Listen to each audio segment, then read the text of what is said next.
welcome guys to the next Blender tutorial. So today we're going to be making a plastic tray, kind of like one of those dinner tray things. So we're going to go ahead and add a plane to this. I'm going to go and turn on my screencasting keys. So I'm going to go ahead and scale this up. Just go sideways a little bit as well. I'm going to go to edit mode. Let's go for E for extrude. Leave it where it is. Just kind of scale it inwards just a little bit. I'm just going to get rid of this face on the top. So let's get rid of that face right there. I'll get these 4 points back. So, we're making it like a nice little curved tray. So let's just press G to bring this down a little bit. E for extrude. Scale it outwards. And on this turn, we're going to go ahead and just make this a little bit more shallower just on the sides right here. Press G, bring it up a little bit. E for extrude. Bring this up. Scale it outwards. E for extrude. Oops. Bring this up. We're going to scale this one outwards as well. Then E for extrude. And then we'll scale this outwards too. I'm going to go ahead and put this on side view so you guys can see what's going on. And X-ray as well. So, we're going to go ahead, E for extrude again. Scale it outwards. And then we're going to go E for extrude, bring it down. You want to make a little lip on the side of this, so scale it outwards again. E for extrude, bring it down. E for extrude again, bring it down. Scale it inwards. E for extrude, leave it where it is. Scale it inwards. And then E for extrude, bring it down again. Scale in. And we're just going to follow the internal part of the tray around the outside. Scale it in again.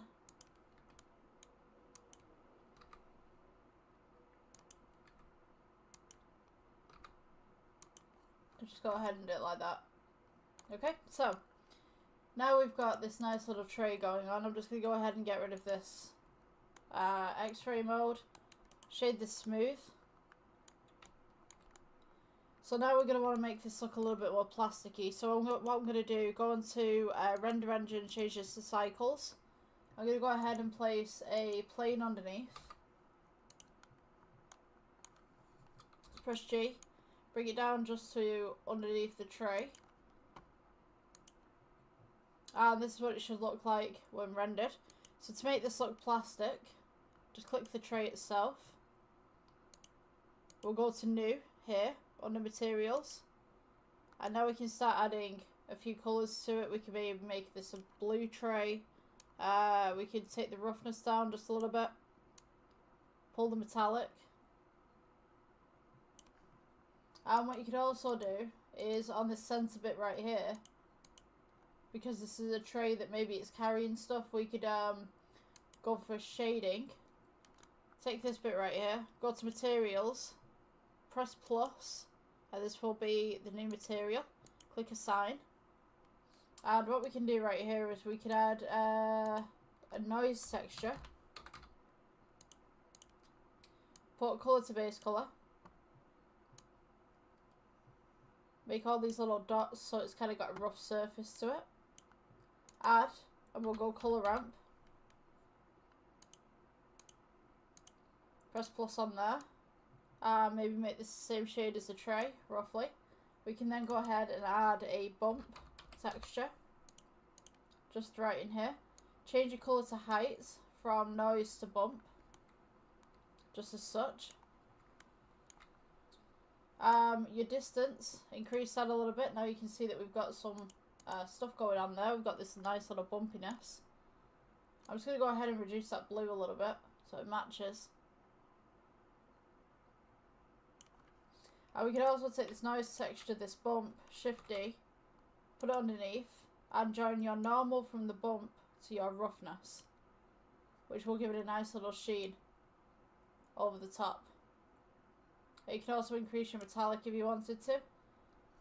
With this little bump as well, we could reduce the distance just ever so slightly. So now you can see that we've got this nice little bump, but we've got this nice little sheen over the top of it too.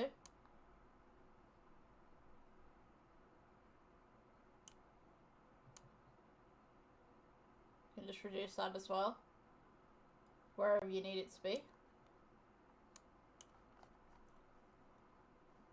So when we go back to layout, we can now see that we've got this nice little textured plastic tray.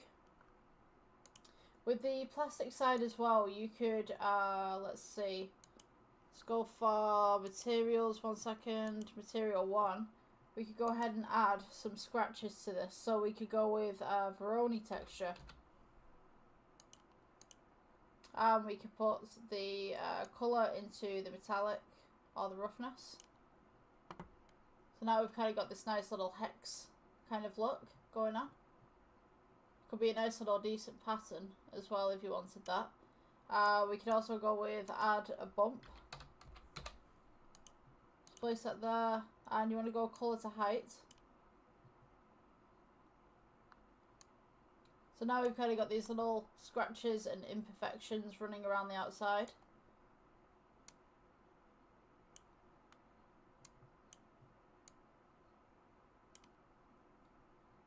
So yeah, you can change this to colour if you wanted to, or you can change this to metallic. I'm going to change mine to roughness, just right there. So, yeah. That's a little plastic tray that you can practice with Blender with. Put some items on there, maybe you've made a teacup or something like that. Yeah.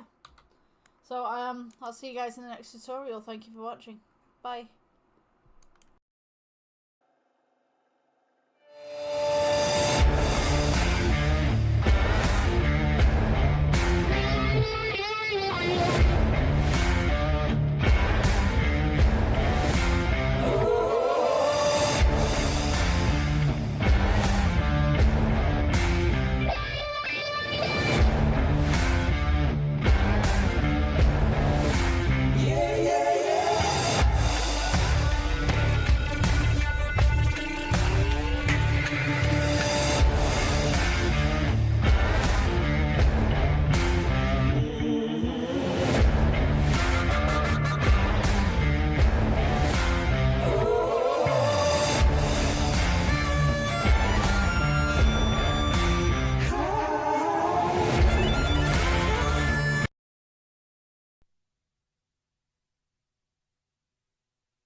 Okay guys, welcome to the next Blender tutorial. I hope you guys are doing well.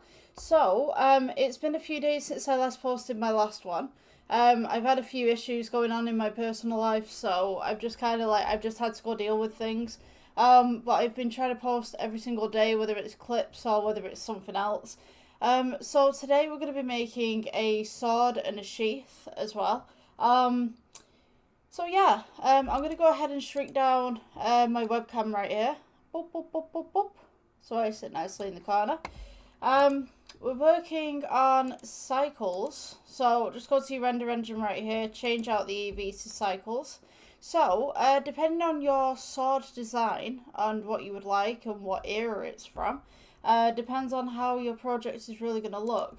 I'm going to go ahead and just delete the default cube to begin with.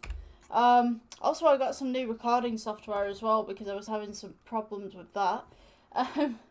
So I'm going to go ahead and I'm going to add a mesh. We're going to go with cylinder. That's going to be the handle. So I'm just going to go ahead and shrink that down just slightly. Press G just to bring it up. Just make sure that it's central whilst you're making everything, so that everything stays where it should do. Excuse me. Let's shade this smooth to begin with. We're just going to scale this upwards. Now it's pretty big to begin with, but you can scale it downwards if you'd like. For me personally, I'm just making this a little bit bigger so that you guys can see what's going on. To be honest with you, that might be a little bit too long for a handle for a sword. You can go ahead and adjust your sizing for whatever you need, really. So usually what I would do is put little bumps on this. I go to like the edit mode and then I'd subdivide everything and put little bumps on it. To be honest with you, I like adding things to this stuff.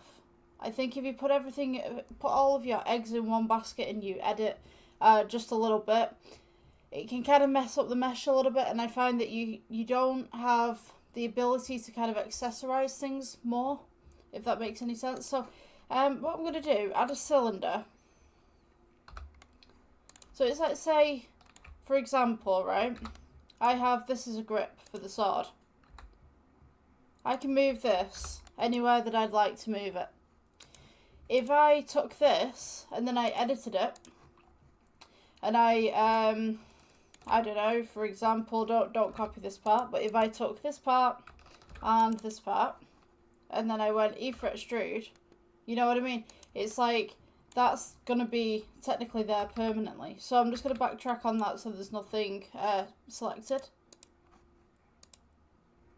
So I'm just going to right click, shade this one smooth. So if you have objects separate from things, basically what I'm trying to say is if you have objects separate from things, you can customize at will. Compared to if it's just one object, you're going to be clicking a lot of different things and it's going to be time consuming. So I'm just going to go ahead and just scale this down just a little bit. And then just scale it up at the end. And we're just going to make a little basic kind of grip just at this point of the sword. So we'll take one of these. I'm just going to make it slightly bigger because we're going to put a sheath underneath this. So if you go Shift D, scale this out. Just scale it inwards ever just so slightly. And then, oh sorry, ignore the A. And then we're going to press S, scale it upwards. To be honest with you, a side view might be great for this. Just for you guys, so you can see what's going on. Also, I had someone as well ask me whether I could do a request. I think it was a voodoo doll. Yeah, I'm working on it because I had like an idea for the voodoo doll that I wanted to make. And then I was kind of like, well, what do I want to put on it? I kind of want some material, I want some textures, and I was kind of like racking my brain. And then I was thinking like stitches. Like, how can we make stitches into this as well? Because that would look really cool. So bear with me on that one, I am working on it. Coming back to the sword. We're going to go G, bring this down. Just use your blue marker right there, which is the axis. We're just going to go ahead and just put this right here. This one right here, press G, bring it up. So what I'm going to do is I'm going to put a material to this before we start duplicating things. So we've got the material right here. We're going to go to this drop down menu. Actually, let's put new. Let's put new to begin with. We'll call this one gold. You want principal BSDF, and you want to go for a nice orangey red. Just kind of get that sweet spot. Like a yellow orangey red, kind of just there.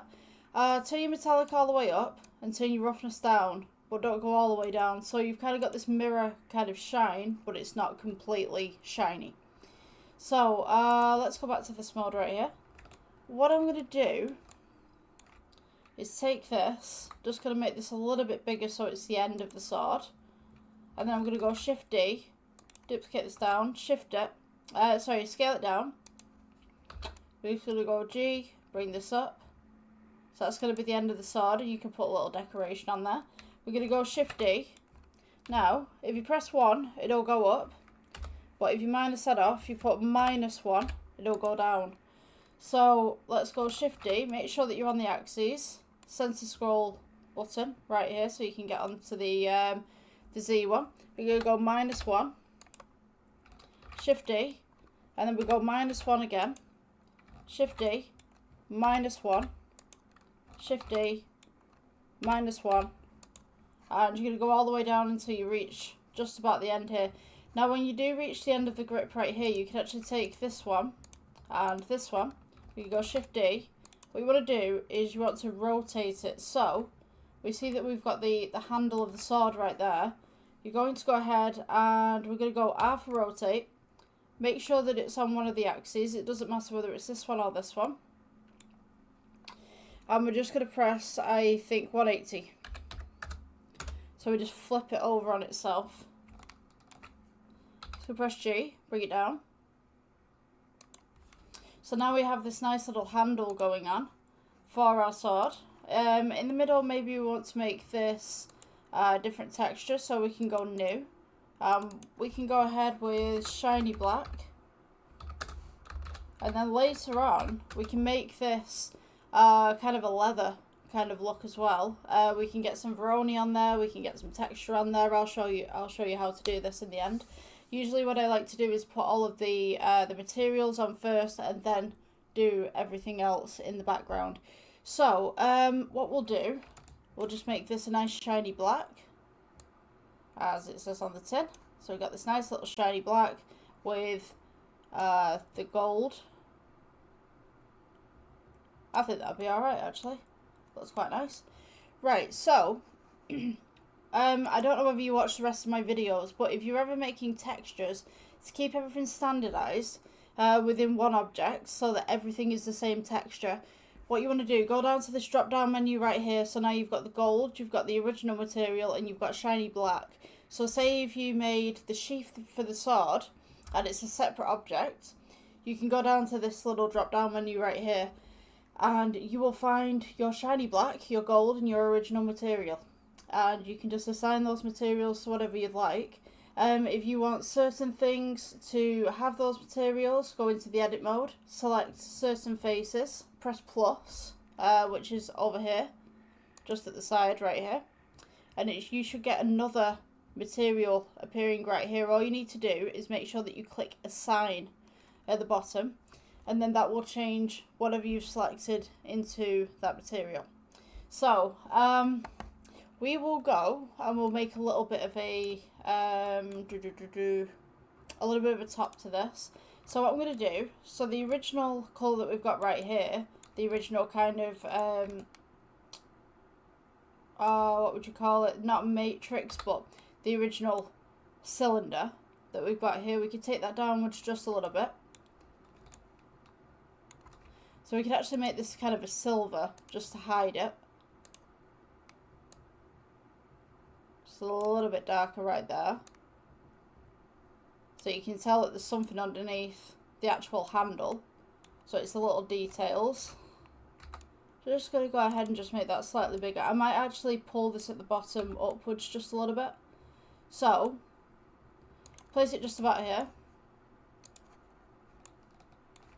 And I'm going to go ahead and add a circle.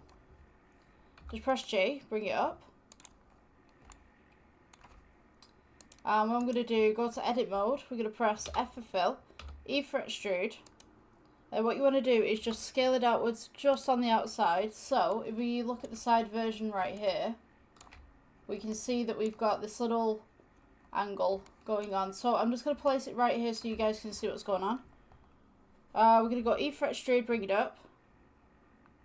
And then E for extrude, and then what you want to do is just scale it inwards. It doesn't matter if this side is shorter than this side, it gives it a little bit of character, but if you do want that to be the same height, just count how many squares you are from the end. So we can see that on this end we're 1 square off, on this end we're 3 squares off. So if you wanted that equal, so to speak, you could just count your squares. So we're actually 4 squares in this side, 4 squares in this side. So that, in theory, should be the correct length, because you've got 1 on this side, 2 on that side. Totally up to you if you want to do it like that. We can go E for extrude again, scale this just inwards, and then we can go E for extrude, bring it down, scale inwards, and then E for extrude just to finish off that loop. Now, we've got this little problem of we have this surface right here. So how do we get the loop coming through on this side? Well, kind of an easier way than sculpting. So the way that I've done it right here, you can sculpt it round if you want to and then join all the vertices together. Alternatively, if you're not very good at joining things together at the moment, you can take the top and the bottom faces right here. If it'll ever let me select this. So bottom face right there, top face right there. We press delete. And then we can go faces, and then we can press A, and we can go E for extrude, and we can kind of scale it in like that. So now you've got this little loop going on. The only problem is this is now inverted rather than on the outside. So what I would suggest is, let's take this bottom face right here. Oops. You could also use a donut to do this, but to be honest with you, sometimes it warps.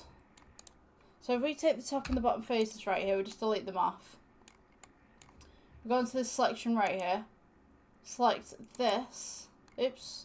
Select all the way around the edges, sorry. Go E for extrude. Scale it inwards. Just press G, bring it down. And then E for extrude, bring it downwards. Now what you can do at this point, you can actually go to the X-ray mode. Which if we just scroll across right here, you got the X-ray mode right there. So now we can see what we're doing on the inside. So what you want to do is try and link up this to this. So we're going to go E for extrude again. Scale outwards.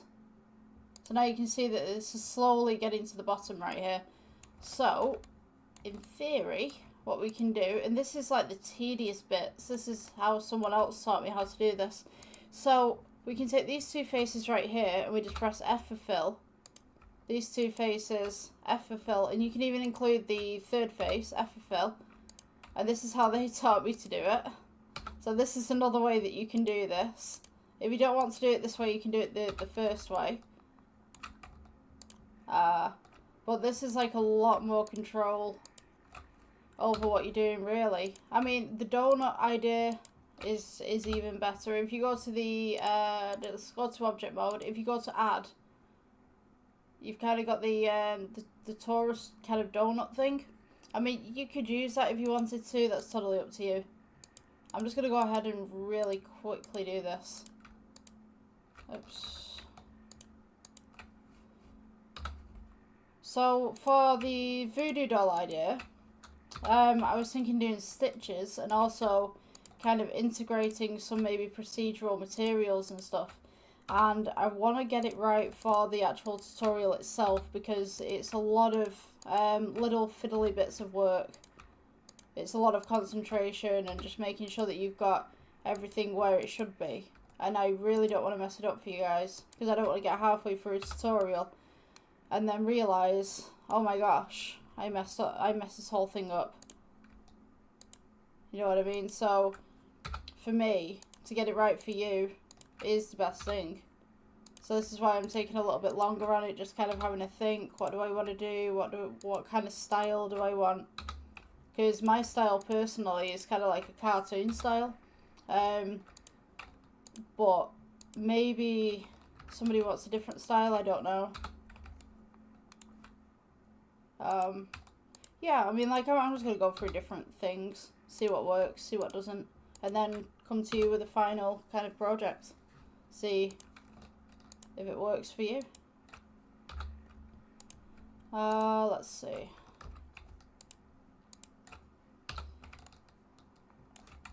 Yeah, this is going to take me a while.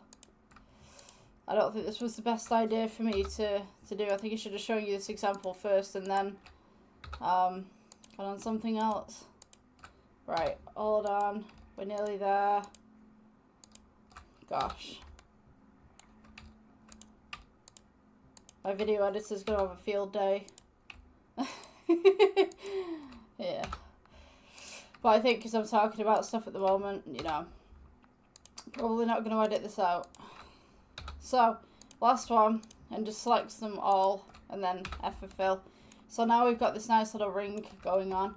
I'm going to go objects mode, and then shade smooth. We'll rotate this round about 90 degrees. And I'm just going to go ahead and just make the loop a little bit oblong kind of thing. And just sit it right there. So with this one as well, you can actually add the gold if you wanted to. And you can also make it look like it's inset as well. So this is just slightly off for some reason. I think I moved it. So I'm just going to realign it just there. You can see that it's just slightly off. So press G. Oops. Make sure that you've got the ring selected and then press G. So that's in the middle. You can take this middle part right here. Instead of the shiny metal, we could just go with gold. Kind of matches everything. And then we can take this ring again, and we can go Shift D, and then scale it inwards, so you can kind of have this really kind of posh ring going on. Scale it upwards. And we just scale it just inwards, just slightly as well. So I've got this nice little posh handle just at the end. So what I'm going to do with this one, I think, I'm going to make another loop as well, just on the end. Scale this down. You kind of have it quite a posh little handle on the end of the sword. So when we get to this part right here, what we want to do is we want to go with cube. I'm just going to go with G right there. Maybe, let's see, it looks like Thor's hammer at the moment. Let's just scale this one outwards. Make sure that you're just staying in the same lines so that you're on the grid. So this will be the handle for the sword. So what we're going to do, just bring that up, and it's going to be a little bit fiddly, but once we've got all this done, should be fine. Just press G, bring it down. Just make sure both of these sides, scale them outwards, are at the same kind of they're mirrored, basically, essentially. So what I'm gonna do, I'm just trying to figure out, like, maybe we'll start off with a box somewhat, and then we're gonna go E fret extrude, leave it where it is, scale it outwards, scale down just ever so slightly, and then E fret extrude, scale it outwards. And to be honest with you, we could just make it a bit thinner at the edges, thinner as you go, just to about there. I'll scale it inwards just here, and then E fret extrude, leave it where it is, scale it outwards, and then we're going to go ahead and just scale inwards again. So you've got that nice little curve on the sword just at the sides. Just take all these faces on this side, and then take all these faces on this side, shift control, E fret extrude, leave it where it is, scale it inwards, and then we're going to scale it inwards on this side as well. And then we're going to go E fret extrude again, leave it where it is, and then scale inwards. So now we've got this nice little bevel going around the edge, and we've also got this nice little pattern. So we could go scale inwards again, E fret extrude, leave it where it is, scale inwards, and then we could go E fret extrude and then just bring it back out again. Oops. Sorry. Scale should... If you go that way, there you go. See both sides are moving outwards now. So now we've got this nice little handle. I think that's a little bit too big, but I'm just going to shade it smooth maybe. Yeah, I don't know about shading it smooth. If you want to shade it smooth, you can do. Just make it a little bit bigger on that handle right there. And then we're going to go for the gold. Let's make sure everything's central. So it's a hand guard at the end of the day. You want it nice and thick around the edges, but not too thick that it's going to look heavy.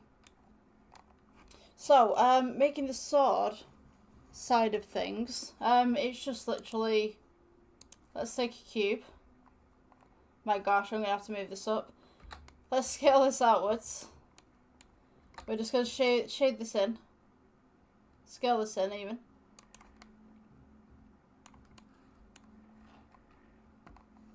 Let's go with edit.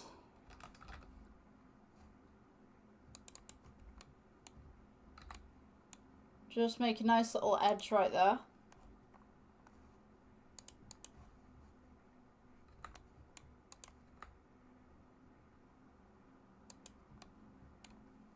And then just press G, bring it down. Now usually the swords are just a little bit bigger than the handles.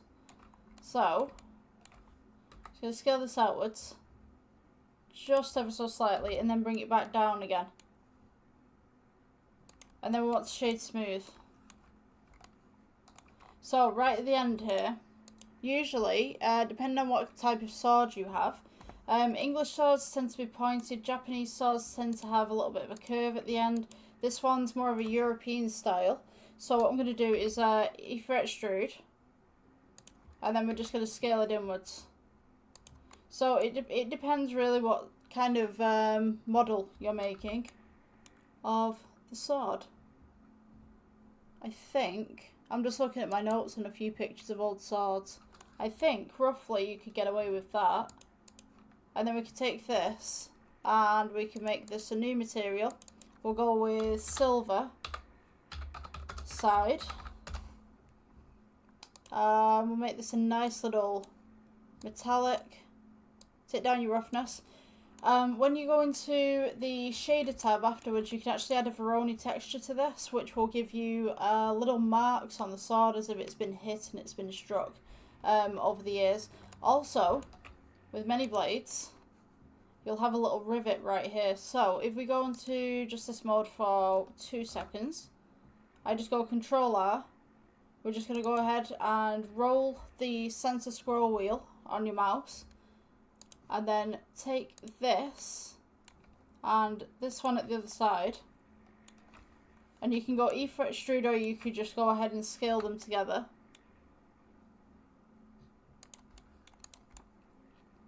So they're dinted just a little bit in the middle right there.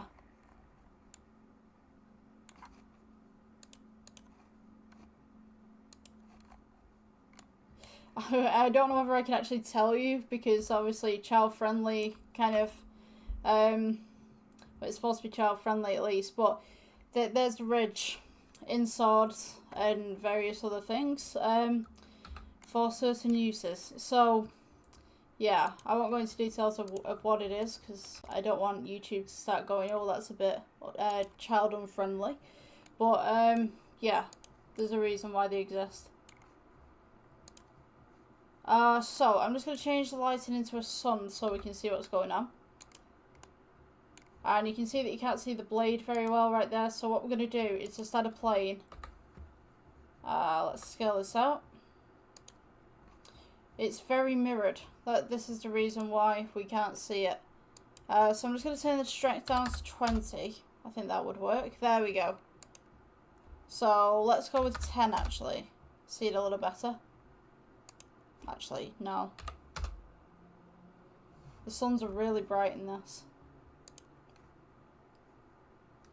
I'm just going to take down this metallic and just dull it a little bit.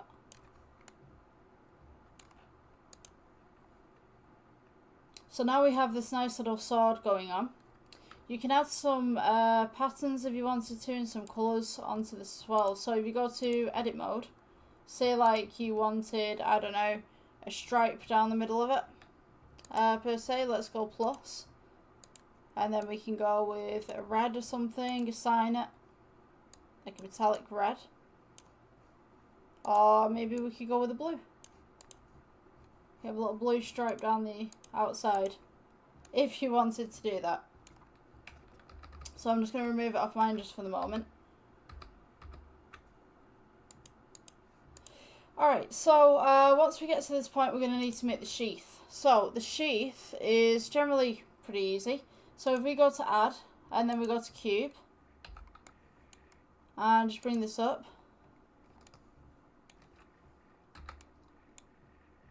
What you want to do is just follow the kind of curve of the guard right here. Most swords, the guard sticks out over the top of it. Yeah, I'm going to get mine as close as I can to this. What I'm going to do, edit mode. Let me just bring this down. So, if we go with this as being the base, what I'm going to do, press G, bring it down. Just going to put on the X-ray mode for 1 second. I'm just going to go ahead and scale it down to just about here. Now usually they're rounded off at the bottom, so we'll go from here, E for extrude, scale it inwards, E for extrude, scale it inwards, E for extrude, scale it inwards. We could go Control R, scale this inwards a little bit so it fits the sword. Control R again, scale this inwards just a little bit so it fits the sword again. And then we can take this face at the top. And then I'm just going to scale this one just ever so much inwards. And what we want to do is make this a little bit more rounder. So we're going to go Control R. Just pull this out just at the side right here. And then I'm going to go Control R again. And on the front here, I'm just going to make it a little bit more rounder. Oops. And then what I'm going to do is select everything. Just scale it inwards ever so slightly, just so it sits and fits. And then we should have, when we come off X-ray mode, a basic sheath. So if we shade smooth, we could do this one as shiny black. So now we have the sword, little sheath. So we're not quite finished just yet. So now what we can do, we can go ahead and we can add, although you could add things if you want to, or you could change the actual sheath itself. So we've got a couple of intersections right there, you can see right there. So I'm just going to press J to bring that down. So we can go into cube, just bring this up, and now this is your base right here, and all you need to do is just put your cube over the top of it and just make sure that everything sits and fits. So we're going to go to edit mode. You could have this rigid if you wanted to, you could have it curved.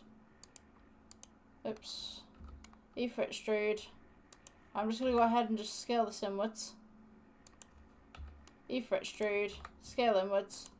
It doesn't matter if it intersects at this point because you're just kind of making a fancy kind of thing for it. So we can go E for extrude, bring this up, and then I could go just split this a little bit. Take these three faces down. So if I just go to that side, sorry, 1 second. So you want this to curve just under here of where your guard is. So I'm just going to select this one at the side, this face at the side, and just bring these down just to where they need to sit.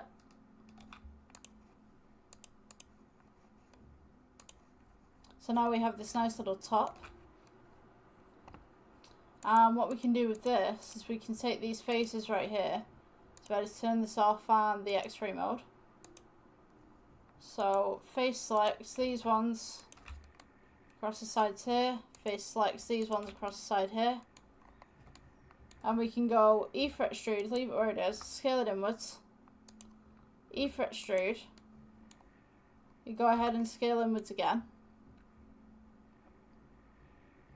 It doesn't matter if this intersects at the moment. You go E for extrude, scale inwards, and then we can go E for extrude, scale outwards. Oops. Let's put this on the X-ray mode.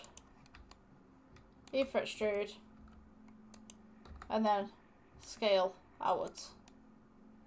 So now kind of got this little shield going on. If you didn't like it like that, you can just scale it outwards a little bit more. And what I'm going to do is, let's go into edit mode a moment. Just Control R, scale that side outwards just a little bit. And you can also take these faces right here if you didn't like the intersecting clip. Let's see, let's take this off X-ray.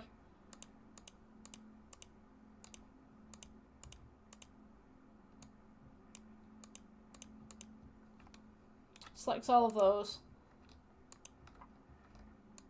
Go ahead, select all of these. So that you've got everything around the side, and you can go scale. And you can bring these back out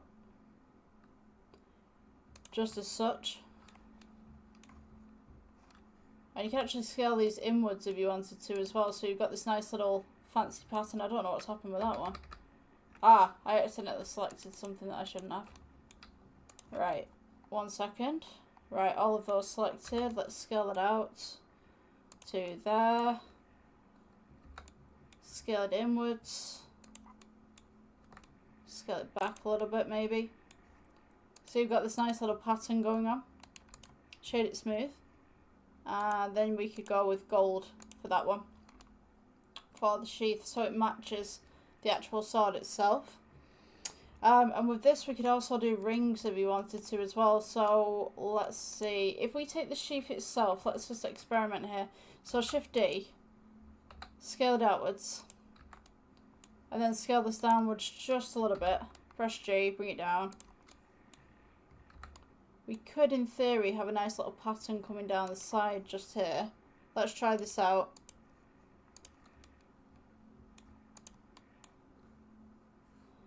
Press G, bring this up. Shift D. Oops. Come on. We can go Shift D again.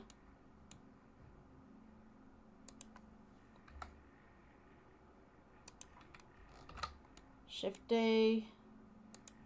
I just kind of make a little pattern. You can make whatever you'd like on here.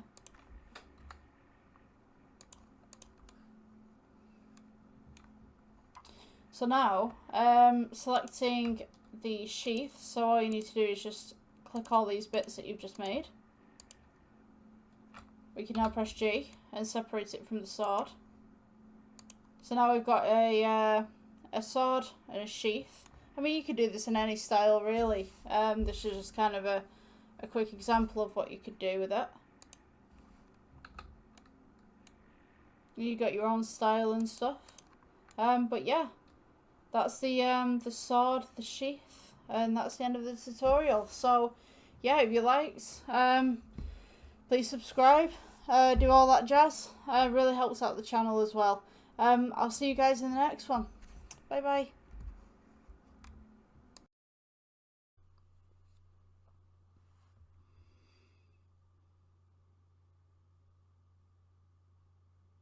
Hello everyone, so today I'm going to be teaching you the fundamental basics of Blender.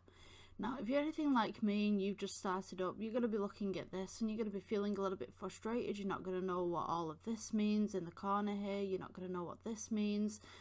This is your timeline at the bottom for animation, by the way.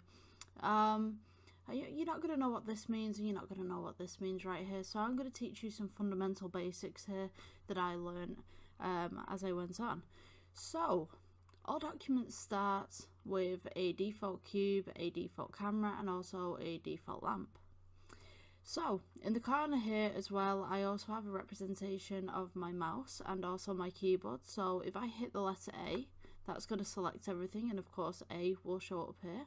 To unselect everything, I just click away into the void here.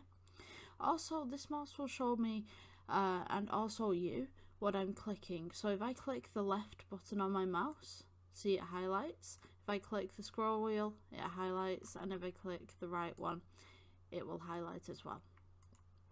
So every document starts off with the default cube, as I've already mentioned, and if you would like to delete this default cube, as many users do, because who wants to keep the default cube, you press delete on your keyboard and it will delete. Now keyboards differ from laptops to generalized keyboards. If I want to undo this, I just press Ctrl Z. So your delete button may be in a different place to mine, but if you can't find your delete button, you just right click on this and you just press here, delete. I'll do that again, and if I want to delete it in another way, I can just press X and it will come up with delete.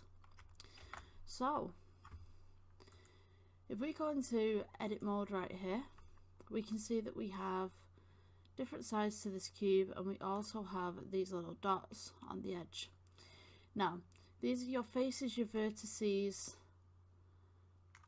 and also you have up here edge select, face select, and your vertex select. So your vertex select is these little dots on the corner right here. So we have one here, one here, one here, one here, and then we will have some on the base under here. If you want to select the sides of your cube or your sides of your object, you click here onto this one, and then we're just gonna click the actual side that we need. Now if you want to select multiple sides, you hold down Shift and then you will click the sides that you require. Just keep hold of Shift and you'll notice that the actual face itself will select. Now that's a general thing that does happen, because if you've selected all of these vertices right here, it will select the entire thing because you'll be working with that side. A no-brainer. So if I'd like to manipulate this cube, make it a little bit longer, I'm going to press A, which selects everything. And of course to rotate, you're just going to hold in the center scroll wheel and you can just drag and it will rotate on all axes. So if I want to elongate this cube, I'm going to go to S, and then I'm just going to press the center scroll wheel and I'm just going to drag across, and that will make it longer.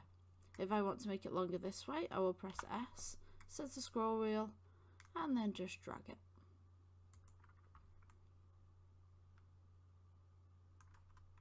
And of course we can see that this is no longer a cube. If I'd like to size this, I can press S.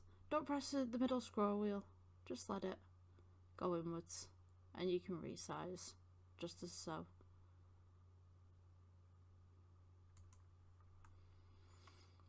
Now say if I wanted to manipulate this cube a little bit and I wanted to extrude one of these sides right here, I can press E for extrude and then just drag up to however high I would like it, and then I can press S to scale, E to extrude, and I have now a cube upon a cube. Now say if I wanted to take out this section right here. In fact, you know what? I'm going to show you how to make a television. So select everything, scroll across. This can be like the base of the television. Select this top here, and we go down. Oops. There we go. Press extrude, which is not done anything here, but I just need to scale it inwards so that we've kind of got a little stand here. Then I can extrude this upwards, so that would be our TV stand, so to speak. Extrude again.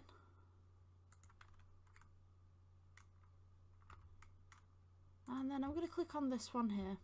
It's going to be a little bit of a weird kind of TV stand, but I'm going to select that one, select this one, and so forth.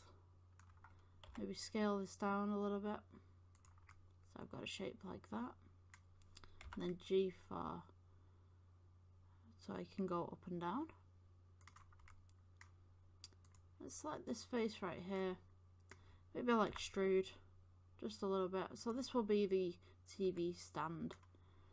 And I'm going to extrude again. Maybe just, excuse me 1 second. Then what I'm going to do is I'm going to scale this. So it's not looking much like a TV at the moment, so I'm going to scale it outwards. And then we can place that there. Now you've noticed you can see these lines right here. This means that the vertices is intercepting here. So the way that we can solve this is we can either pull it forward and go G, and then these will disappear virtually, and then maybe extrude a little bit just to make that little part of the screen there, and then we go extrude, and I'm not going to do anything with it. I'm not going to pull it outwards, I'm just going to push it inwards. So I'm going to go scale, and then I'm going to go extrude again. Now I'm not going to go all the way to the back. As you can see, it intercepts with the other vertices. What I'm going to do is I'm just going to take it a little bit back, just a smidge. Okay, so there we go. We have like a basic TV. It's not perfect, but it'll do for this tutorial. Or even a computer screen. It looks more like a computer screen, if I'm being honest with you. So, if I want to manipulate the colours with this, oh, actually what we'll do first, we'll go back to object mode and I'll show you these options right here. So, this is your wireframe option. So it'll show you all your vertices and where they are. Very handy if you're doing a big project and you need to find a particular point that you're working with. And also we can take off the background here so that we just have the object. Let's re-click that so it comes back, so all our measurements will come back as well. Then this one is just your normal setting that we've just seen. This one's more your detailed setting, so this will show your colours, this will show your textures, it'll show basically a rendered version of it that your computer can handle. Now the last one is rendered. This is the one where it'll show the real shadows and stuff like that. So if we take this lamp right here and we press G and then we use a center scroll to just move it, you can see that the light's going to change there. And I can manipulate that as so. Now your camera, we'll talk about this in a moment, but I'll just place that in front of the screen. Now this screen is very grey, it's very dull. We'd like to add some sort of colour, some sort of texture to it. So I'm going to go ahead and I'm going to go back to this one, because we can see the colours on there. We're going to go to edit mode. And then we're going to come here to what looks like a world. And you can see that the base colour here is white. So if I change this on the colour wheel, it will change colour as so. So I'd like maybe the edge of this television to be black, and then the middle to be almost like a grey colour, and maybe the stand, I'm not too sure. Maybe I can make the outside of the TV a grey, actually. So, to colour this object, what I'm going to do is I'm going to take the centre one right here, and I'm going to make a new one. So we click new, we click assign, and I can put in here screen. And press accept for that one. And then I can change the colour of the screen without changing the rest of it. Now you can see that this is selected and you can't really see what's going on, so I'm just going to click away, and you can see that that changes colour right there. I go back to the actual original colour, and I can change it to any colour that I'd like. So I'm going to go with maybe a little bit of grey. And also, if this is a plasma screen, you're not going to see any reflections on there, so I'm not going to need any kind of reflective, which is the metallic kind of thing. If I turn up the metallic, it makes it very reflective. If I keep it down, it won't be. So the spectacle is, how do I describe this? It's basically the light that you can see bouncing off it. The roughness is how rough it will be. So you can see that I can make this a mirror. If I turn the roughness down and if I turn the roughness up, then it'll be less of a mirror. So we know that TVs sometimes have a little bit of a reflection to them. So I'll just make that just slightly reflective. Now as for the original colour, the original material, maybe I want almost a black. Now if I've got a black plastic, the roughness on it won't be that rough. You'll have some sort of reflection, as you generally do on surrounds for TVs, more than you would on the screen. So I'll just do that, mess around with the spectacle a bit. And you can do a little bit of clear coat, just for like the protection of it. Maybe it's a bit too mirrored, so I'll just bring that roughness up a little bit. Now I want the stand to be a different colour as well, so I'm going to select the sides that I need. I'm going to press shift, and then I'm just going to go ahead and select everything that I would like to change.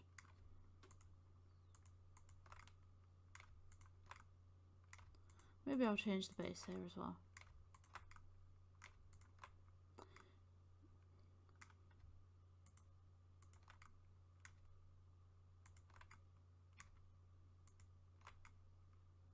Okay, so we want to make this a brand new colour. So we're going to go ahead and press the plus button right here, and we're going to click new, assign, click off this, and you notice that it'll turn white because our new assigned colour is white. We've not changed anything about it just yet. I'm also going to lower the spectacle, and this is how it should look.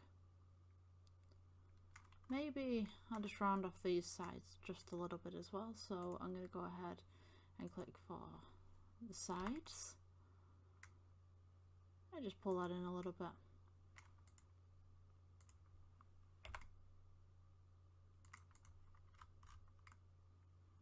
And there we go, one basic television. So what I'm going to do is I'm just going to bring this up to the lines here. As you can see that it's just underneath the measurements. I'm going to press G, and then we will select for the middle and just drag it up to where we need to be. Also, I'm going to add a plane to this as well, and what the plane will do will just give us a surface to work with.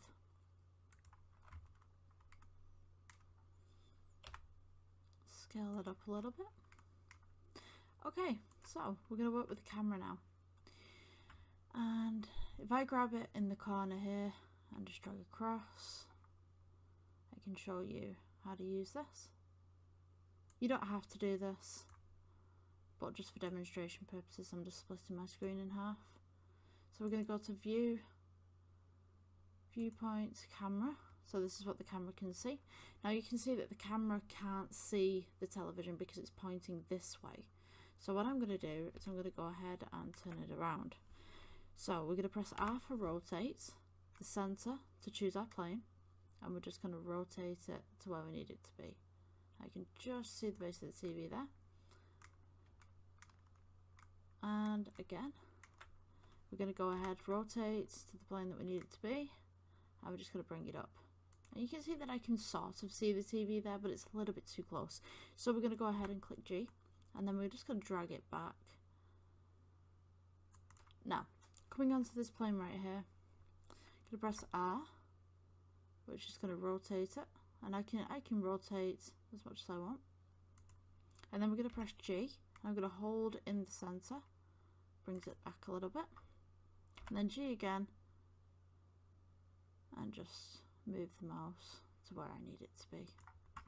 So you can see that it's kind of cut off here, and what I'm going to do is I'm going to go ahead on this plane, and I'm just going to rotate it down a little bit more on the plane that I need it to be. That's wrong. And there we go. We can see that there's a television sat right there. Maybe bring it a little bit closer. And just across, just slightly. And there we go. So, let's just get rid of that. And then when I press render, you can see that we have the TV here. Now, working with the lighting itself, this is a white light. If I want to change the colour of the light, I shall show you how to do now, and we will talk about the different types of lighting. It's going to make this a little bit smaller, so you can still see, but it's just easier. So right here is all your lighting settings. So we have a sunlight, which represents the sun. We have a spotlight, which will only see a little bit of a spot on, as you can see here. Then we have an area light, which is just a general light. So in this instance, I think we're going to go with the sun. Bring that over there. Maybe rotate.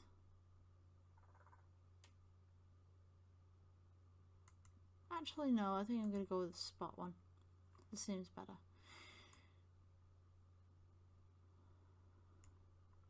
So we can increase our power just here, which gives us a little bit more light. As you can see, the shadows here are becoming a lot deeper. If I want to diffuse this a little bit, brings it down. Spectacle of how much light hits the object right here, as you can see, and then the volume of the light as well, and how far it can go. Now we can do the size right here, which will bring it outwards a little bit, and we can also do the blend. So this means that we have very sharp shadows to light. Excuse me. I go back to the blend here, and then if we add more of the blend, we can see that it blends more. It does what it says on the tin, basically. Now, I like this one, but I'd like to change the colour of it a little bit. So I'm going to go to the colour wheel right here. I can change it to an orange, a red, purples, blues, greens. I quite like the blues, actually. I'm going to change that to that. And then I'd like to duplicate this and add maybe another colour to it. So I'm going to go ahead and click Shift D, and you will get an automatic copy. And if you'd like it on the same plane, you just go ahead, click the centre scroll, and go here. So you can see that we have two lights here, and this one's not quite pointing towards it, so I'm just going to rotate this inwards. Maybe just bring it across just slightly. Now if I go back to my camera view, right here, viewpoint camera, you can see that we have two light sources. Now I want to change this one and maybe change it to a pink. Very hot pink. And bring both of these a little bit closer together, and we're just going to do that. I'll just press S and just move them inwards. And you can see that we both have the lights on those here.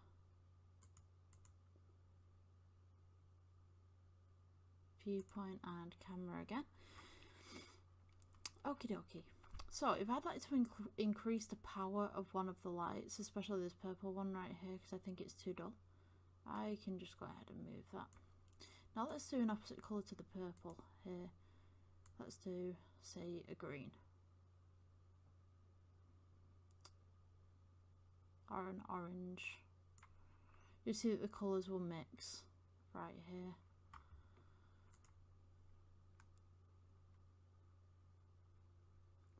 And perhaps I want a background as well, so I'm going to go ahead and I'm just going to select both of these, Shift D, and then we'll bring them over here. Now, I'd like to rotate them around because they're pointing the wrong way, so what I'm going to do is I'm going to go ahead and click R for rotate, choose the blue axis, and then we are going to hit on our keyboard 180 to change the direction to 180 degrees. And you can see that we have now a little shadow as well, and maybe I want to change the colours of these two, so you just go ahead and you just choose random colours. And I'm going to show you why this is important, because the lighting is a lot different from what the objects do. So what I'm going to do now is I'm going to go ahead and I'm going to add a default cube.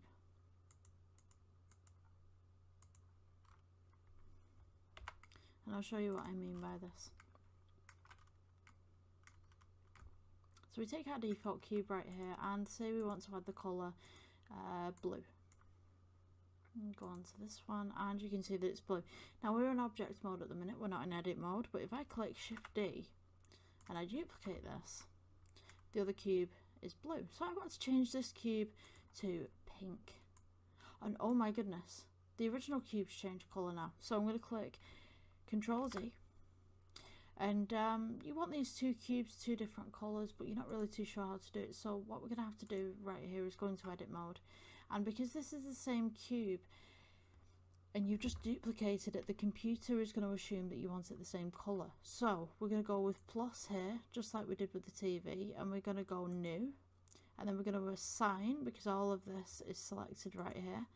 And you'll see that it turns white. And then we're going to go ahead and change this to a green colour. So now when we go back to object mode, we have two cubes that are the exact same cube because we have duplicated them, but they're different colours. And also when we go into the rendered version, they will remain different colours as well. Just bring these down. Now, you see that my computer's handling this rendered version very well. If your computer's not handling it very well and it's very slow, you may have a lower graphics card than mine. My one at the minute is one of the best on the market, so it's going to behave differently to your computer.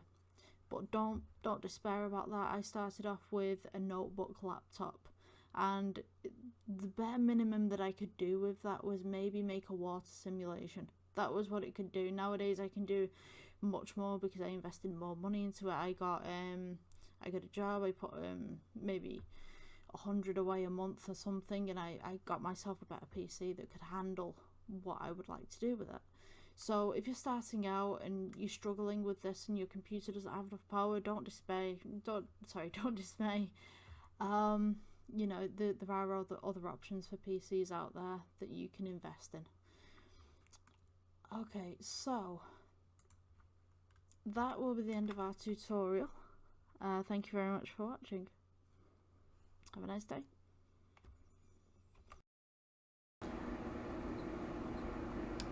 What is going on, guys? So today I thought I'd do something a little bit different on the CG front. So what I'm going to do is critique some work that I did a couple of years ago, and then what I'm going to do is try and improve it as well. So I'm going to go through it currently and see what I don't like and see what I do like and see what I can work with, because I think I made this one on an older PC. So we'll start circling things, see what I can improve, see what I can get rid of, and see if we can improve this piece of CG a little bit.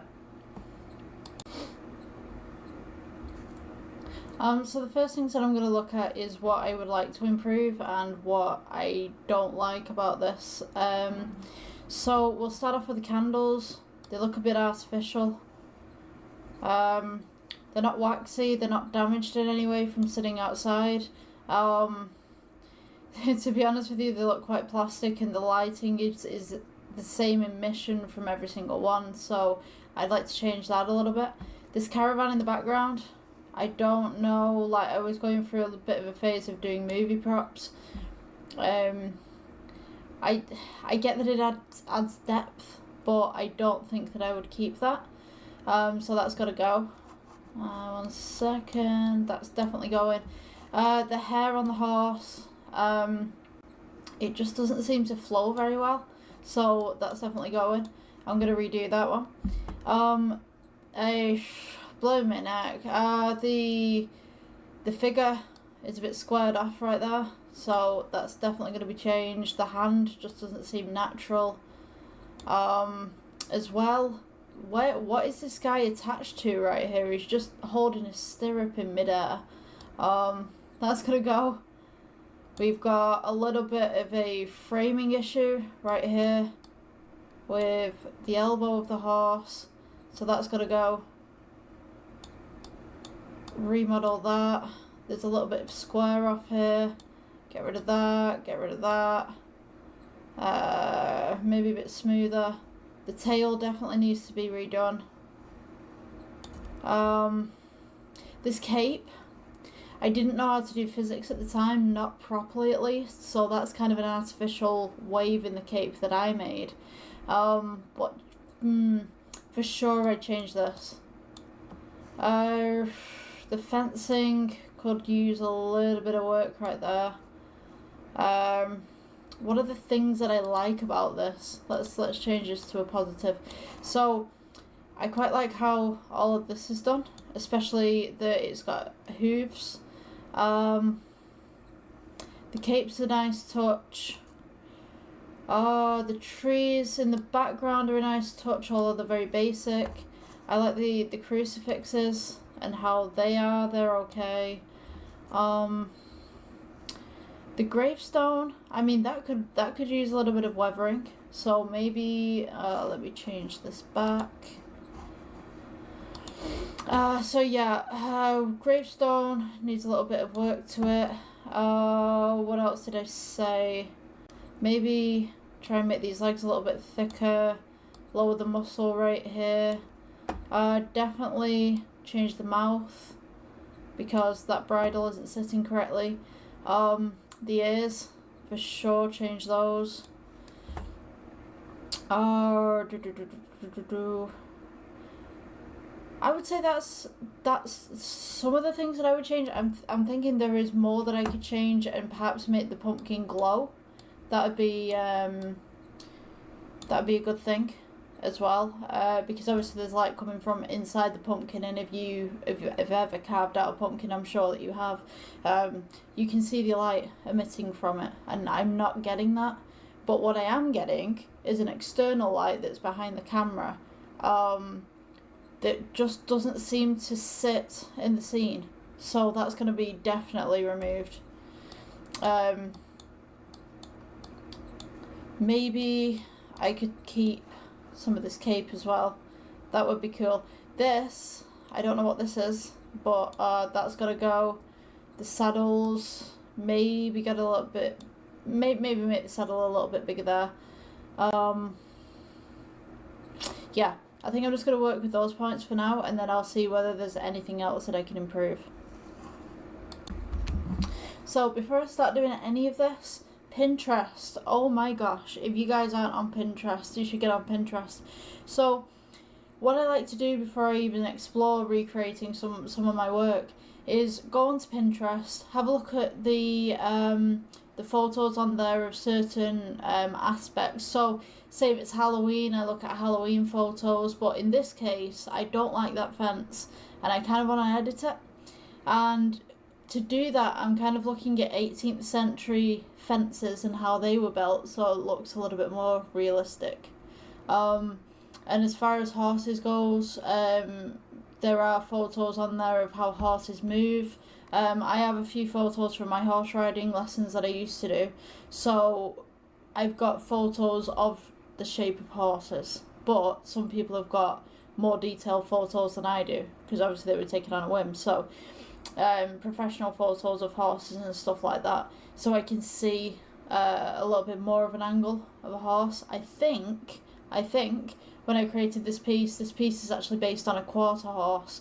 So if I go with a quarter horse theme, maybe it will look better. Because obviously it's not a pony. So yeah, I'll see what I can work with on Pinterest. Blooming heck, get my words out today. Right, so as I'm doing this, I'm going to go through and I'm going to remove certain points that I made on the original image, and then we will see what we're left with, and then I'll see what I can do as regards to that last image. Okay, so the first thing that I'm going to address is this floating piece that we seem to have here. Oh, it's attached to the pants.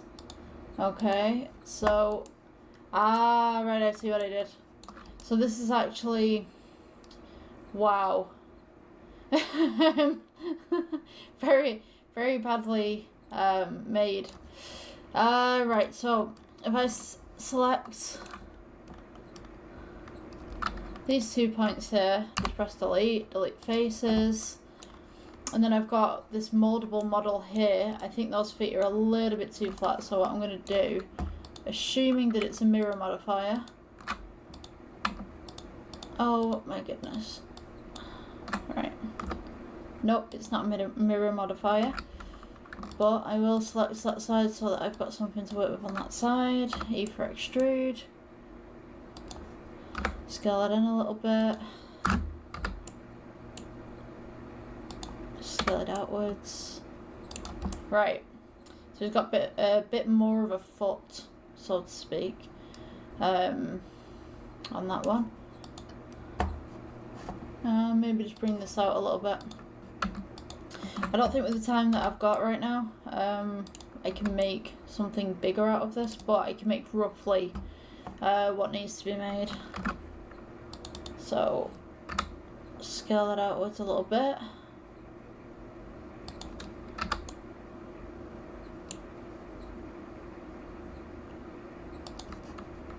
And do the same to this side. I can't see what I'm doing. Yeah, that looks a little better. So, right, we've got that one. Have we got a pose mode? No, we do not. How have I... This is quite interesting. He's sat down as if he's posed, but there's no pose mode. So how... That's a hell of a trick. Okay. Right, well anyway, I'm gonna smooth out this this thing anyway. Let's see where we are. Oh, it does have an armature. How bizarre. Right. Add modifier, smooth. Could probably get away with this.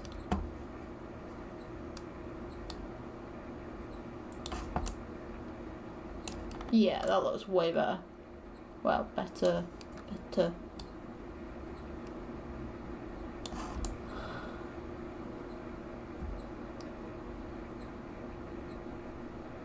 Right, so, oh, there it is. It's underneath. There we go, pause mode. Right, let's see what we can do with this. So, 1 and 2.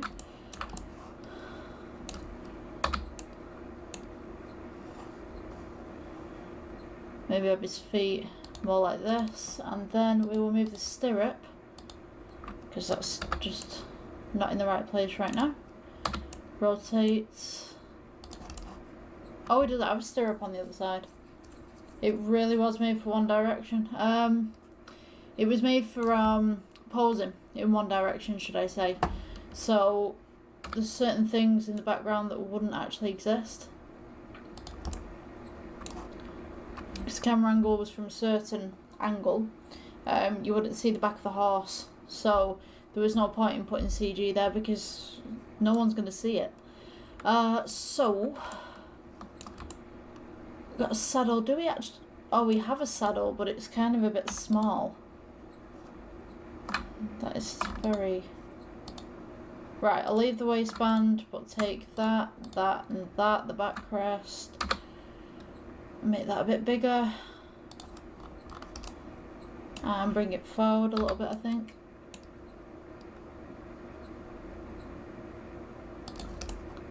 Gives it some depth.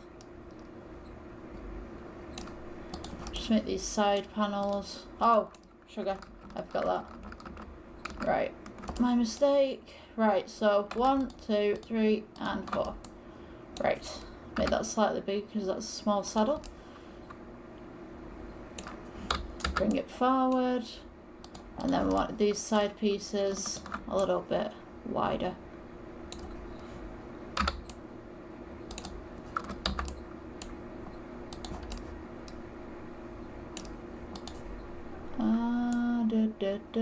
Don't like that.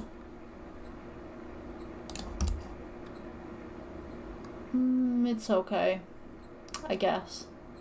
Needs a bit of moulding at the back.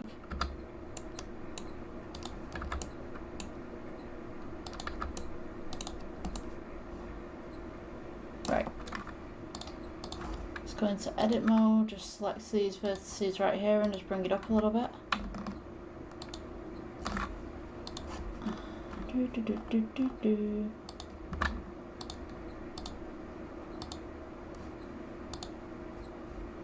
Maybe not that one.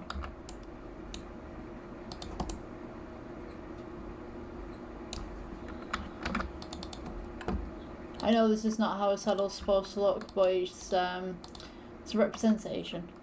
Let's put it like that. Don't think my my crafting skills were very good way back when. Well, it's 2 years ago, but you know, you learn from what you do. So you get better with practice.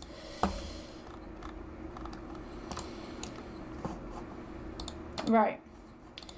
Saddle there. Just gonna do a quick save, just in case we crash. The reins do need some improvement, but I don't like how this bridle sits.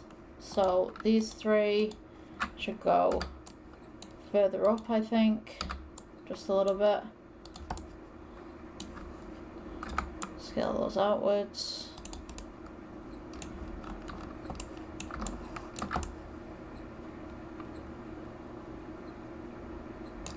Maybe rotate that just slightly.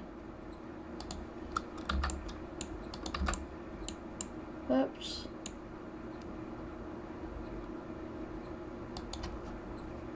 Right.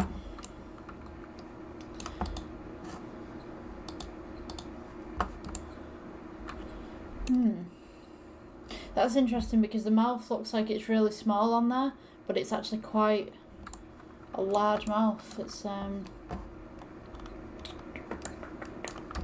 what has happened to that? If you guys are wondering what those two ball things are, those are the eyes. It's because when you go into pose mode, it stands upright. Oh, that neck. So that needs to come out. The head needs to be a little bit bigger, I think. Let's see, reference of horses in comparison. Okay, Google. Quarter horse.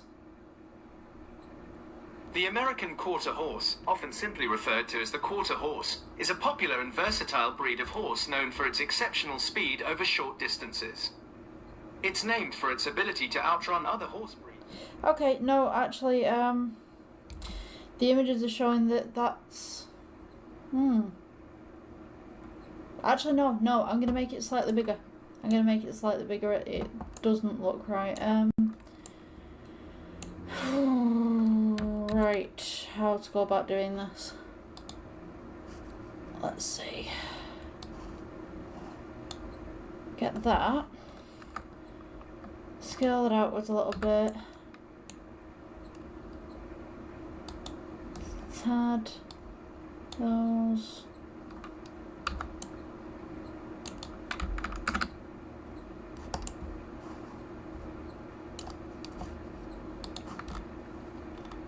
It looks a little better. Google's showing me a load of images of quarter horses. I would say that looks alright actually. Right, so we've got that. Now we've edited that, it will change the shape of the face for the actual horse itself. There we go. I don't like how thin that neck is though. What can we do? What can we do? What can we do? Skeleton.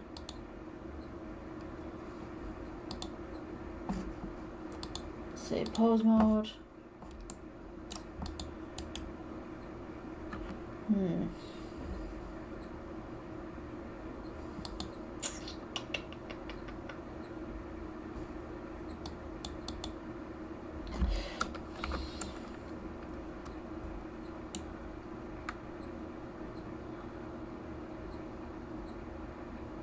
Okay, that works. Just repose it.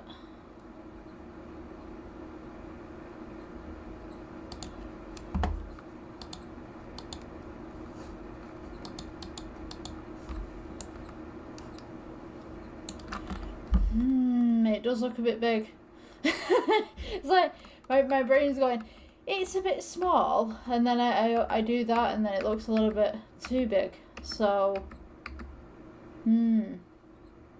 interesting. Right. Take that.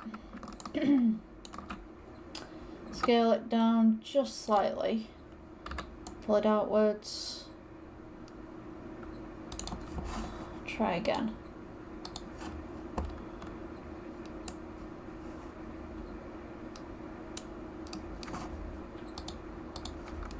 Right.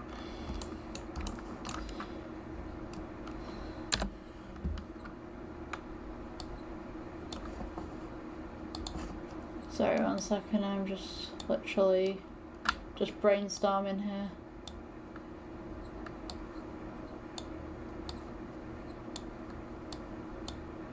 Ooh, I don't know. Hold on. Figuring this out.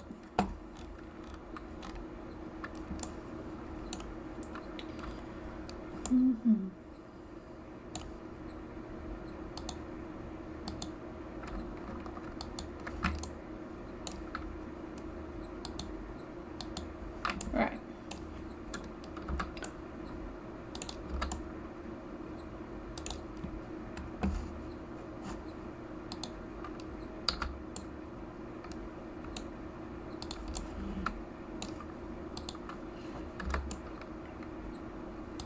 Right, let's see how that one looks.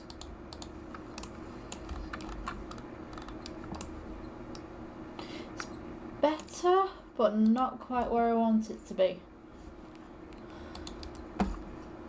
Let's see, pose mode.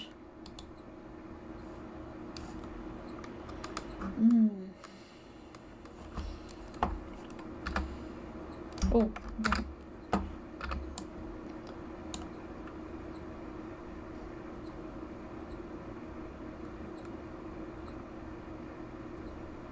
Right, I've got it. I think. If I push the head forward just slightly, maybe that would make the difference.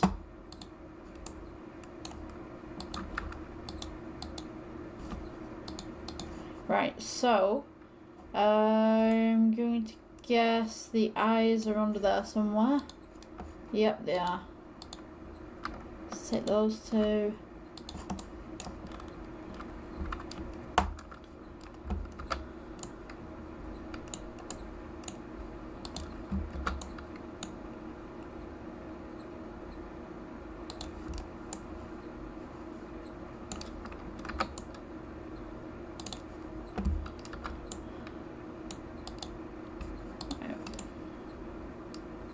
Awesome.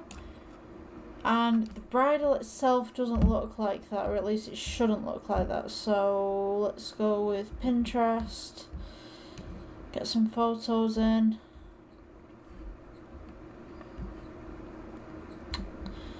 Horse bridle.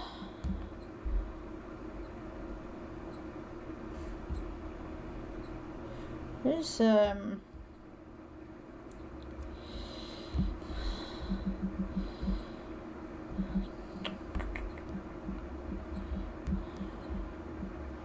I call them bridles. I don't think they're called bridles. They might be. I don't know. Oh no, they are. They are. I think. The reins, the bridle. I think that's another word for it.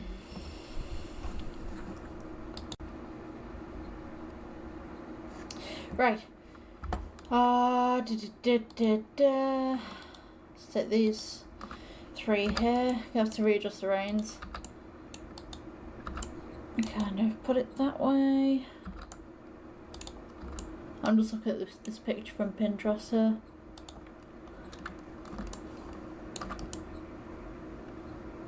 So once I have photos of me riding, I don't have close-ups of anything, so I can't really judge from that.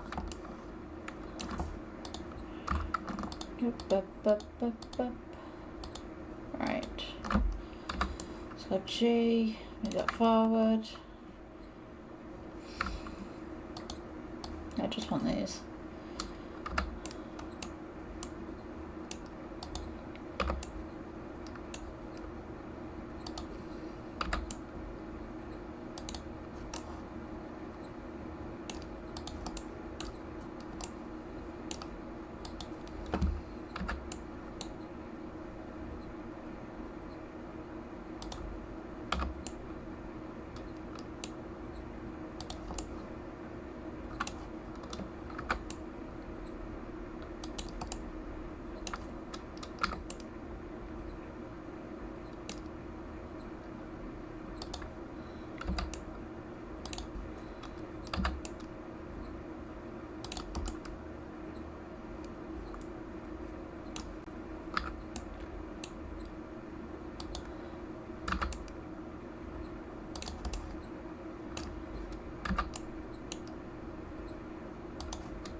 Oh no, we've not.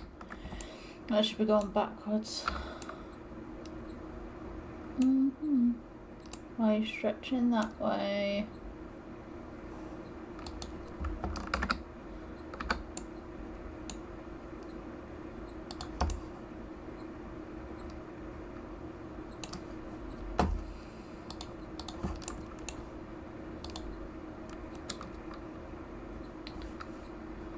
Need some adjustments.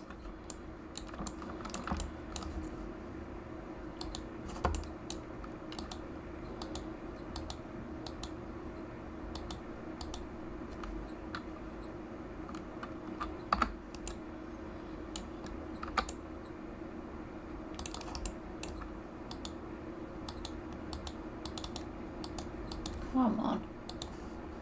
Oh, that is not helpful. Right, I think I've got the right one there.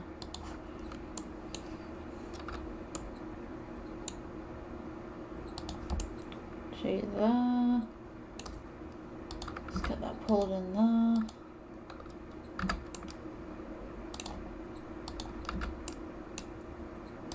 That's less bulky.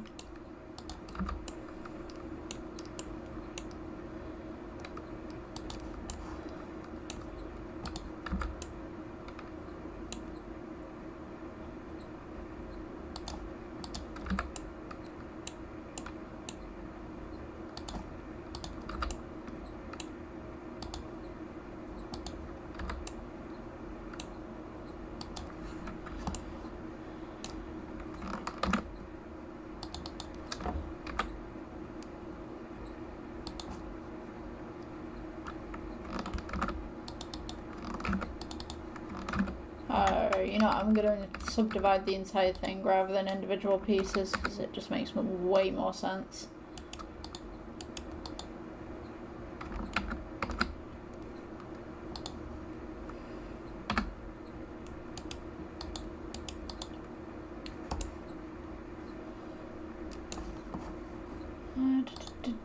Sculpt mode.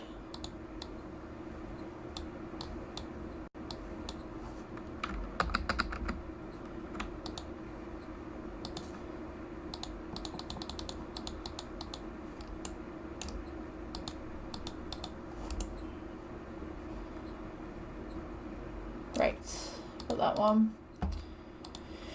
Now, that is supposed to go over the top.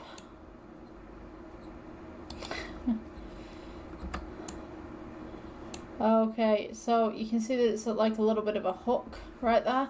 That's because it was made to be looked at by one angle. So I could possibly fix that in a moment.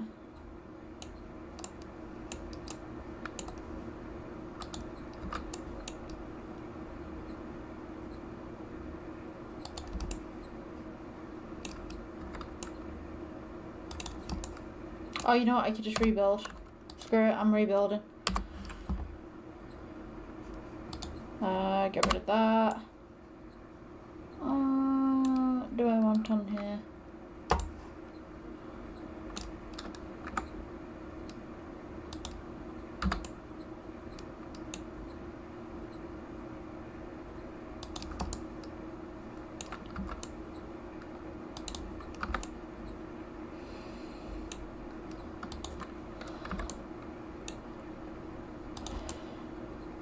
Right. Scale that one. That looks alright actually.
Oh.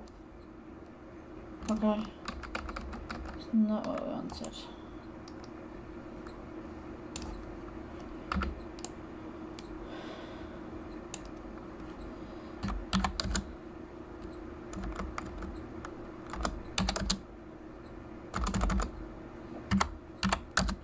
Rotate that -60. Rotate, and that should be 60 in theory. Yeah. So 1/2 is minus, 1/2 is plus, if you're doing something like this. E for extrude. And it goes straight down. Awesome. Just gotta go scale it out.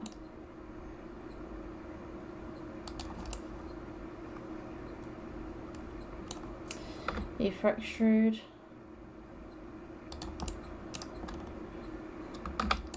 And just continue scaling out. So you've got what you need.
I'm just going to go and just add a few little more details onto the horse here.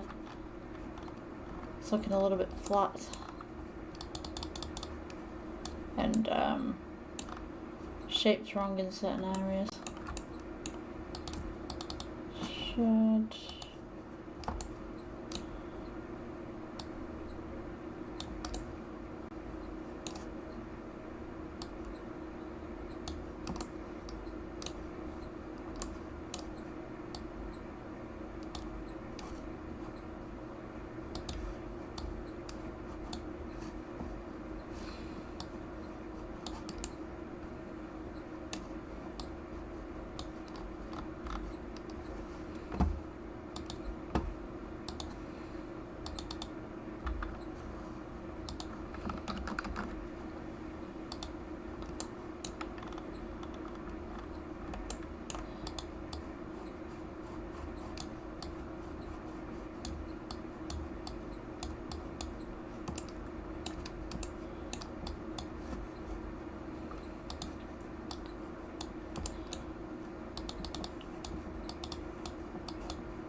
Ah, yes, a glitch.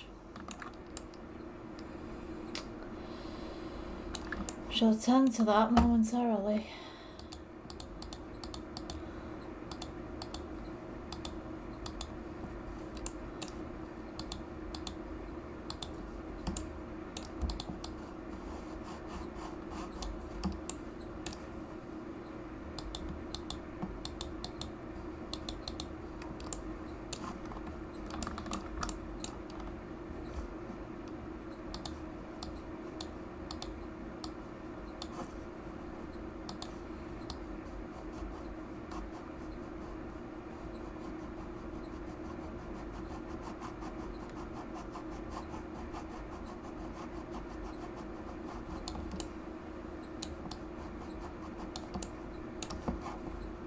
Yeah, I think this house actually needs subdividing.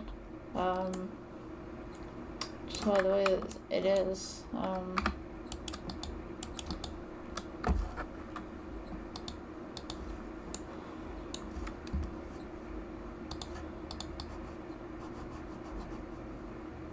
Smooth it out.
So, I'd like to make this a little bit back a little bit bigger.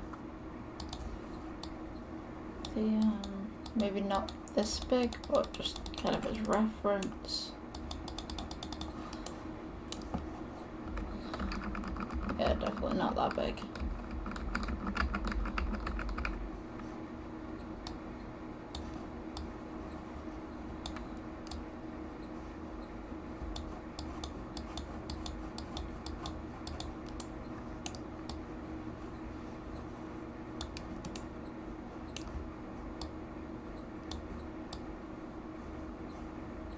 Make a bit of a rib cage there.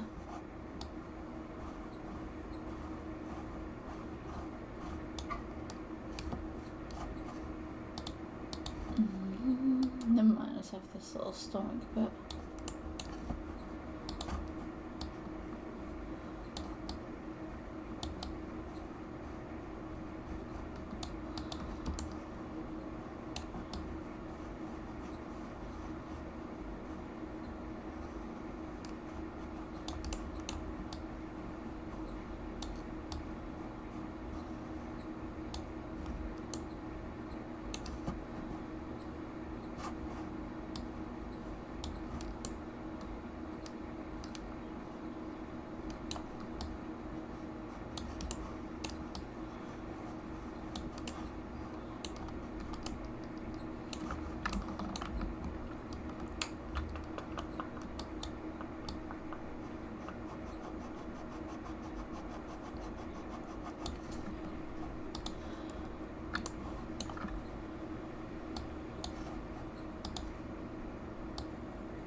Okay, so I'm going to add a little bit of texture now to kind of catch some of this light, but I'm going to put the lighting in first, and then we can see what the lighting is doing.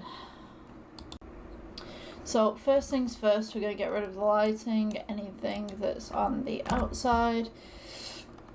We're going to leave the glows in there just for now, and then I will edit that later. So I'm just going to remove the supports here because I did make this for a 3D project at one point that I could print. So I'll get rid of those. Let's go to textures and then add some stuff onto it. Okay, so the first thing we're going to do, we're going to add a moon, which is just going to be UV sphere. Let's see, must have been that one. UV sphere, there we go. Right. Just going to smooth that out. Then place it at the back. So I might as well add a camera at this point, just kind of give some depth. So add camera. Then we want to view.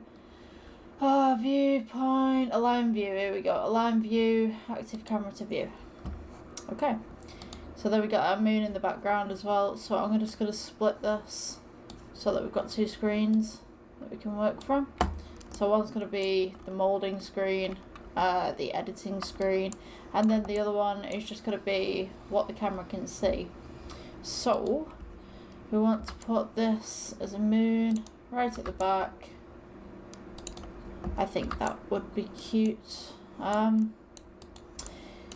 going to try and get it as far back as I can, but kind of silhouetting the figures. So maybe there. Go across, scale up, kind of a cartoony kind of moon, if you will. Right, so when we go into shading now, we should be able to see this just at the side here.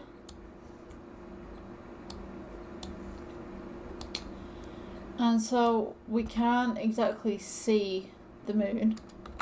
Scale it up a little bit, I think. We'll try that. We'll try scaling it.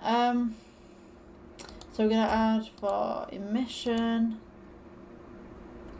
That's fantastic. Great.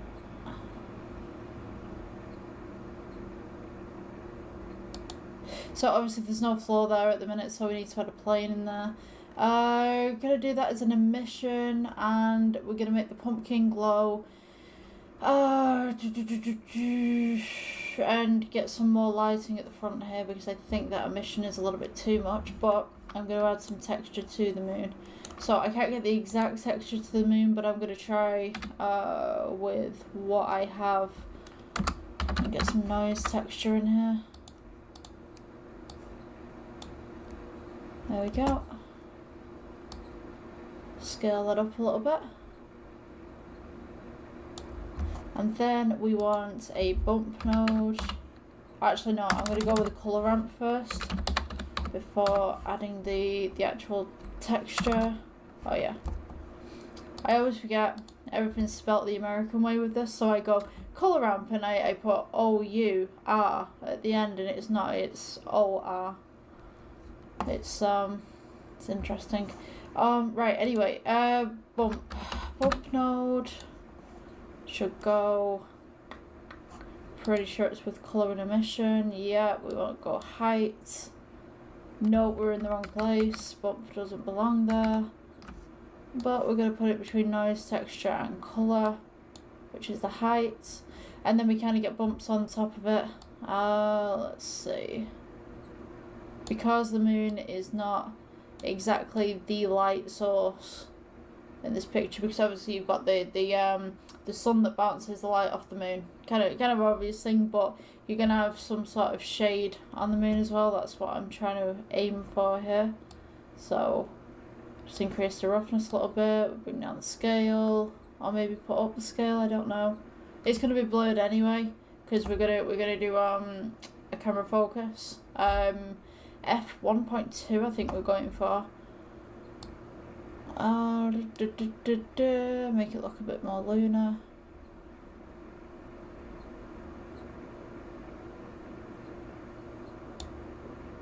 You know what? I think I'm just gonna stay with that one. Oh, there's light. There's speed upwards light. Trying to think here. I'm gonna give it a little less shade. Just kind of bring it in a bit, and then maybe scale this down just slightly and put it upwards. Scale it out. Right. Trying to think here. So we've got that. I want to do something with this pumpkin.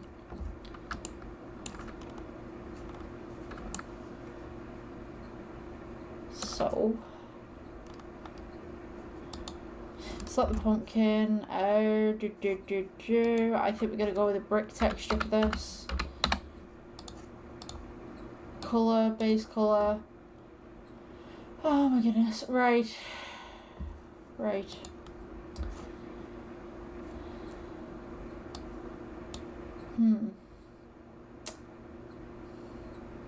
That is a bit of a pickle. Maybe just make it an emission for now and then try something else, because I think we're on the wrong setting there. Yeah, we are. Where was it? Brick texture. Right. So we got that.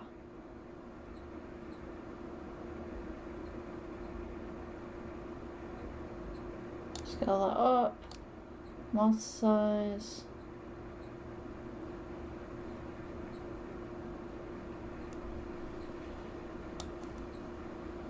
And that should do. Brick width.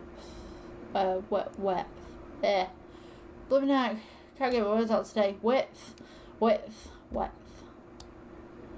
Aye.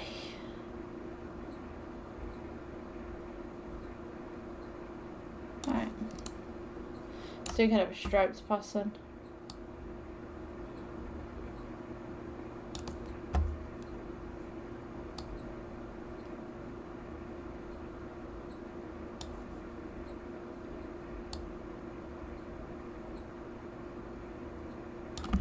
Yeah, I liked it the way it was before.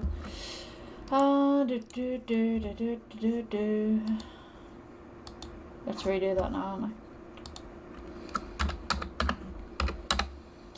Brick texture.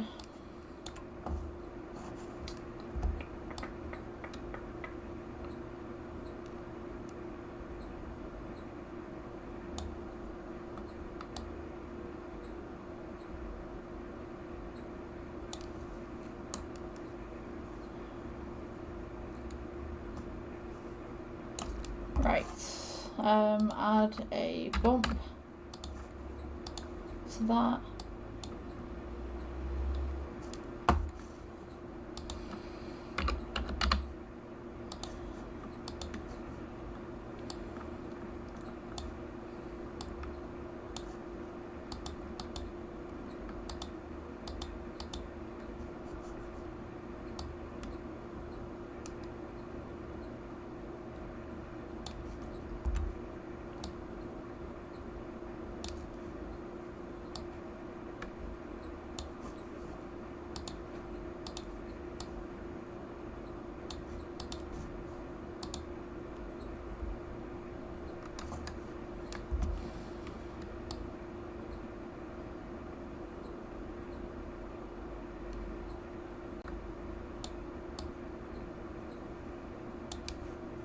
Yeah, I might get rid of that. There's not much point in having it.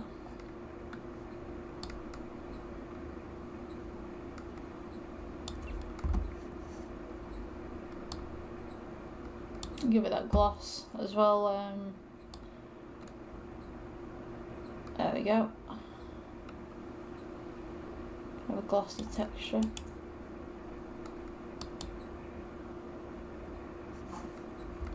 Right.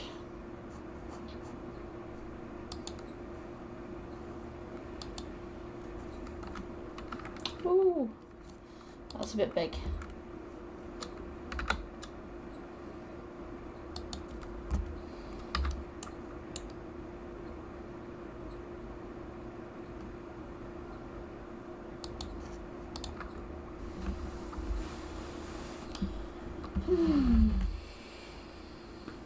Trying to think now because I'm going to put some trees in there and maybe some willows.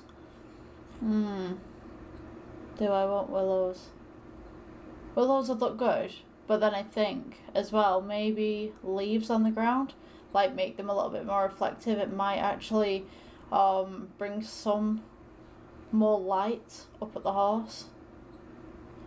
Maybe that's an option. I am going to do one thing before I start doing anything like that. Just extend this fence a little bit. Get rid of that. So we've got more depth. So copy paste a little bit.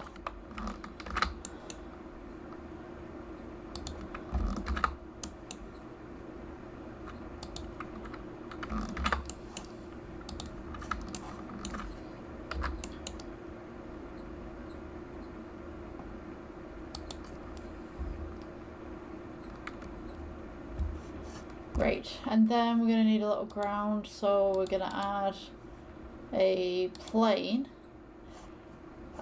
Then add in ocean modifier, just like this.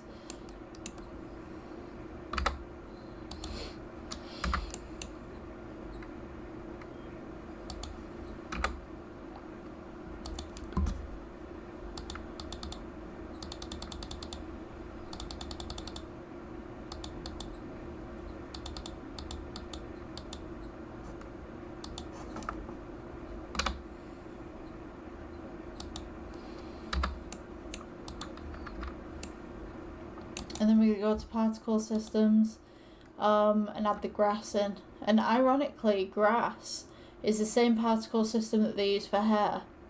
So we're gonna see what we can do with that one. I'm just gonna quickly hit save because it's getting a little bit slow in here. Particles. Don't want emitter, we want hair.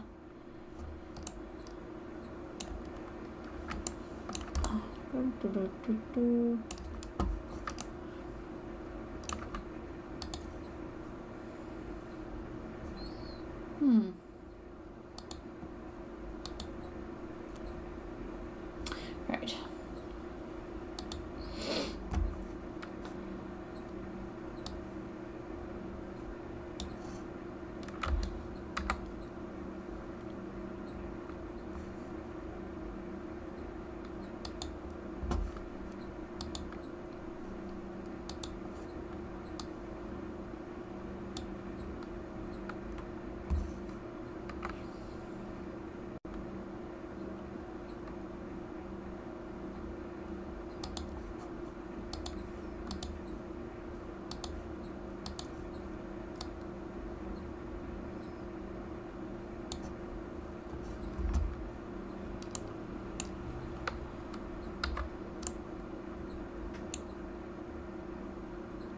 Maybe just bring this grass just above the grave.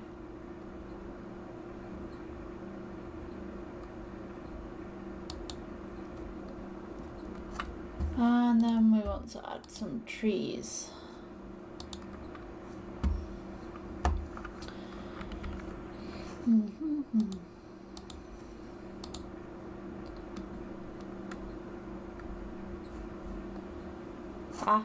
Not got it installed just yet. See properties, not preferences even.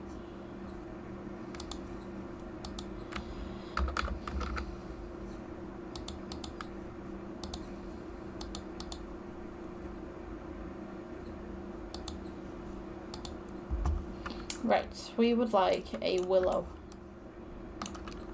So you can't actually move the tree from its starting point unless you've finished with the tree, finished loading in what it needs. So we got weeping willow. Weeping willow I think would be good. See leaves, show leaves, yep.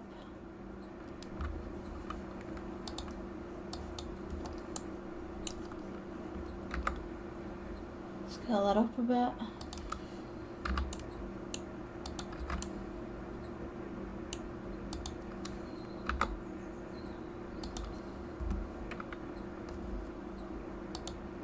Now we're gonna make a thing for this one, a shader, should I say.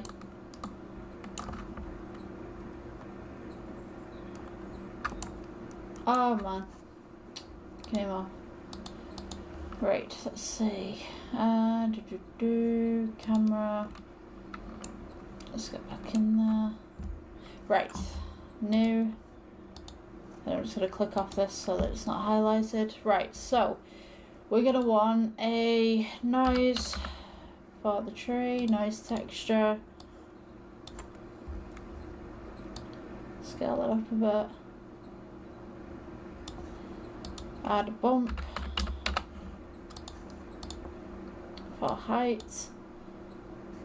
And now we've got texture on the tree, we can see that there. And then we want to add a colour ramp in there.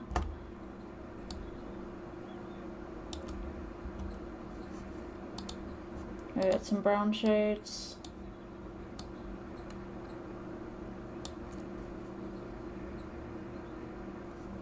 And then what I want as well is a coat, kind of like a, I don't know, a reflective surface. To make this less rough. Actually, roughness up, metallic up.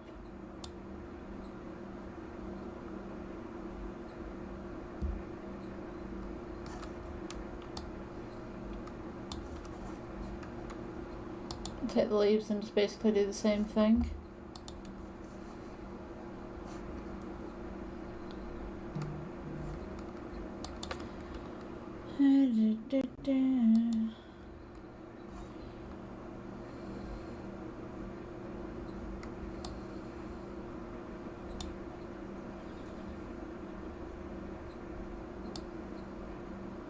You don't want it so metallic that it's going to start looking like a mirror, but you want it metallic enough that it's going to at least pop.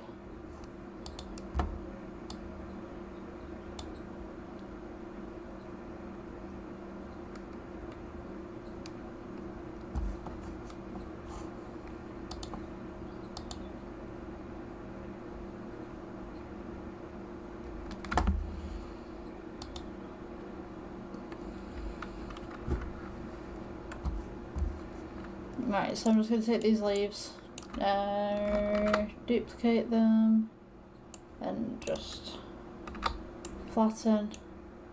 Just going to put the leaves on the ground.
Just going to flatten these a little bit more.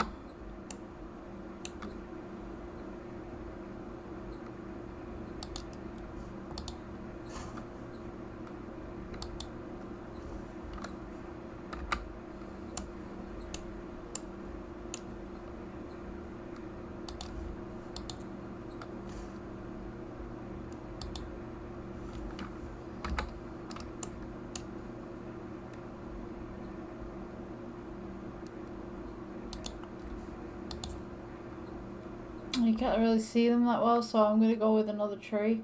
See if I can get some more leaves.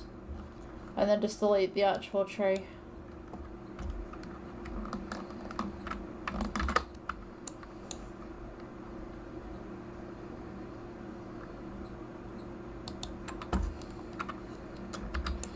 tree in the foreground here.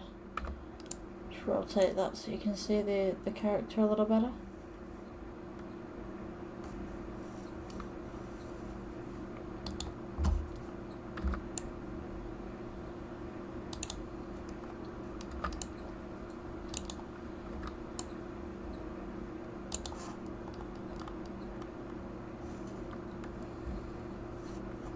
Maybe move this camera in as well.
I'm just going to do a forest here.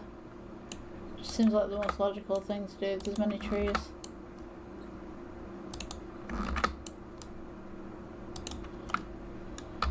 Just rotate this one so we've not got a recurring pattern. Maybe make it a bit taller, a bit bigger.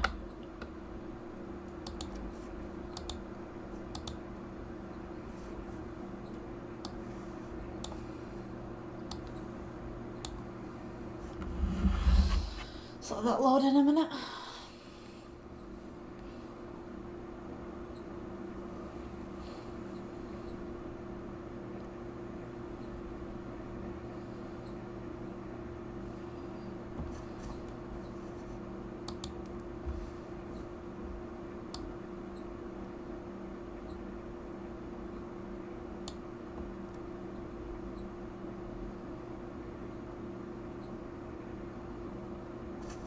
Oh yeah, the eyes are supposed to glow as well.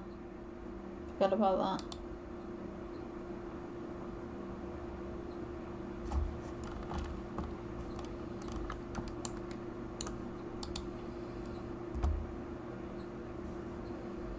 So these are supposed to be in emission.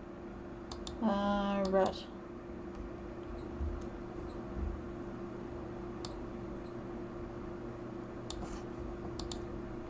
See how that looks. Whilst I'm here as well, I'm going to go into the camera settings and do a depth of field, and we want to focus on the pumpkin. Put the f-stop down to, I think it was 1.5 I said. Do 1.2, see how that looks. Okay, maybe go whole hog.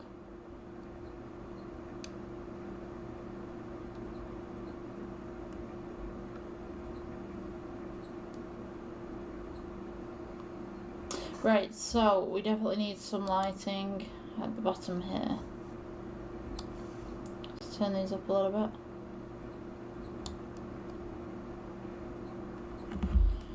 I'm waiting for it to load in because what it does with the lighting, it doesn't put all of the lighting on there straight away. It's got to load in. So it's just waiting is the best deal, I think, right now.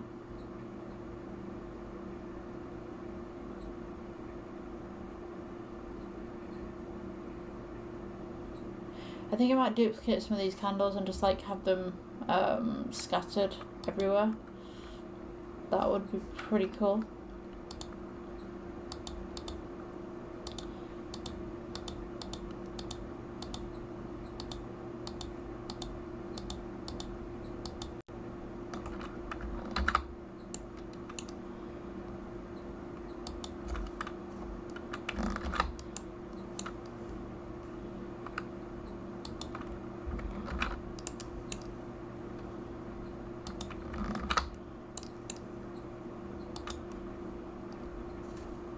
See how that looks.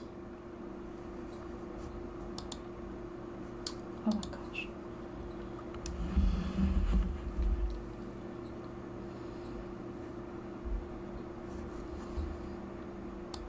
And also with this horse, I kind of want a little bit of reflective material anyway, so sit the horse.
Just gonna make the black for the fence look a little more shiny as well. Maybe that can retain some of that reflection. But I think what would really help it is the background. If we had kind of an orange, I think that would look great.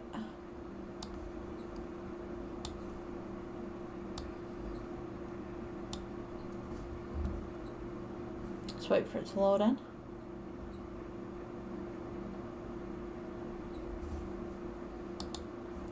Or maybe a red.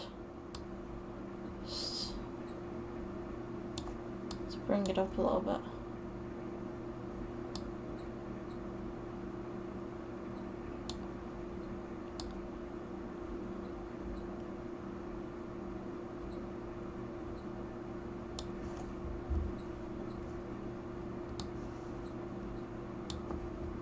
And also what I'm going to do is I'm going to take this texture that I have here, which is huge. I don't know why it's so big, but alas. What did I do? Set that at 5.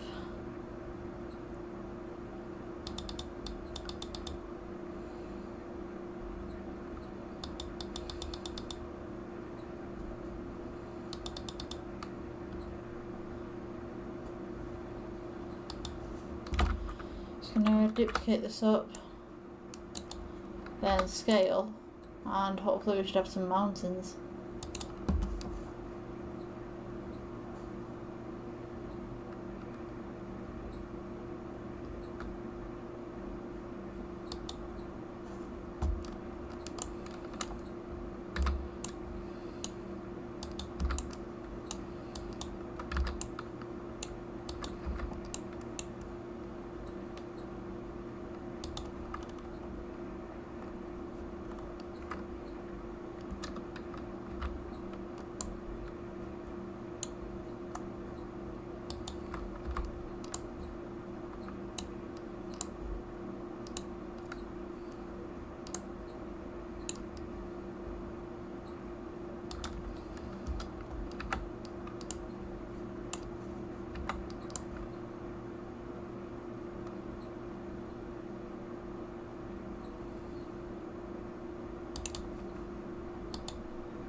Okay, I'm gonna get some more trees in here.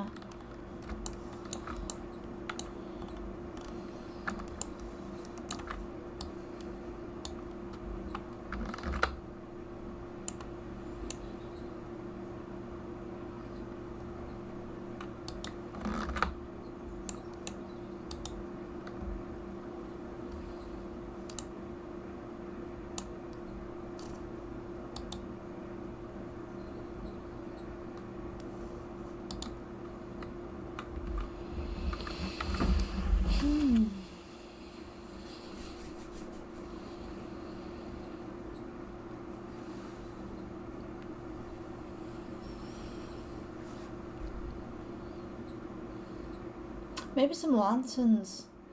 Maybe some fires, like in the trees, like maybe that would be a thing. That could help. Just trying to think. How can I improve this lighting?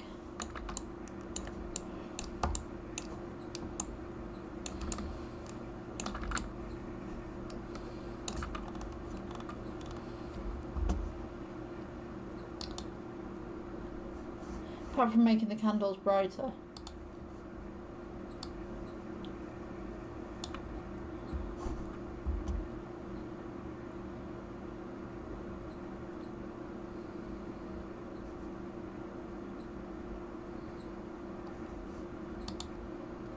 Maybe making this a little bit more reflective.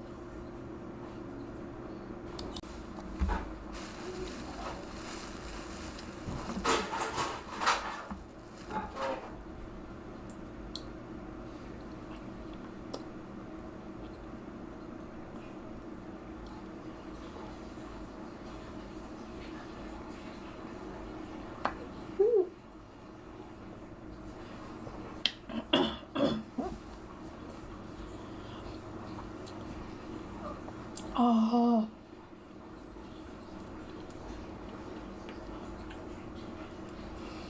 Oh, it doesn't stop. Oh, wow. Oh.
So I've just reached the point where my computer has just decided to crash.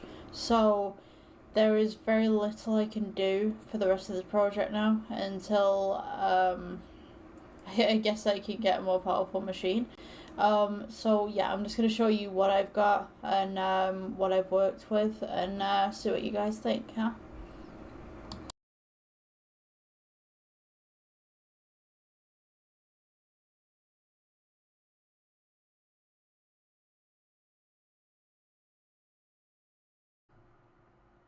Okay, welcome guys to the next Blender tutorial. So today I'm going to be teaching you how to build a walkway. Just a little sci-fi thing that I thought of. So I'm going to go ahead and just delete the default cube, and then I'm just going to go ahead and delete everything else just for the time being. I'm going to start with a plane. We'll rotate this by 90 and just scale this out. So, with our walkway, we're also going to go with another plane as well. So I'm just going to go Shift D, duplicate this. We will rotate this again 90, and I'm just going to scale this in. So, once we do this, what I'm going to do is just pull this up to the side right here, and just scale it outwards again. So what we want some little sections in the middle that we can work with. So I'm going to subdivide it and subdivide again and subdivide again so that we can make these little holes that are coming in the middle. So we'll take this one, this one, this one, this one, this one, and we'll just kind of do it 2 by 2 all the way down. Let's see. So I'm going to need another extra bit just on the end there. So what I'm going to do is just take this, select all these, E for extrude, just bring it outwards. And then we're going to go with the faces again.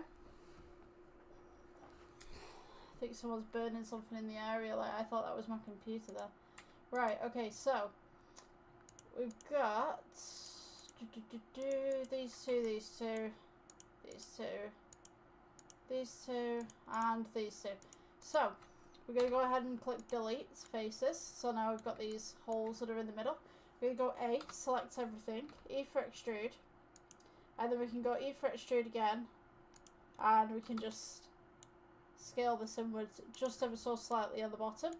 And then we can go ahead and select this side, just all of these bits at the bottom right here, just shift just to select them. Let's see what we got.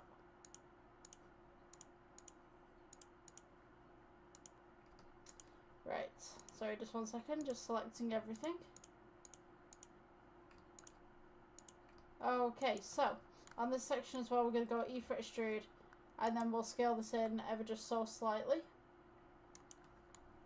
So now we've got these little holes in the middle. What we're going to do is we're going to go and add, and we will add another plane.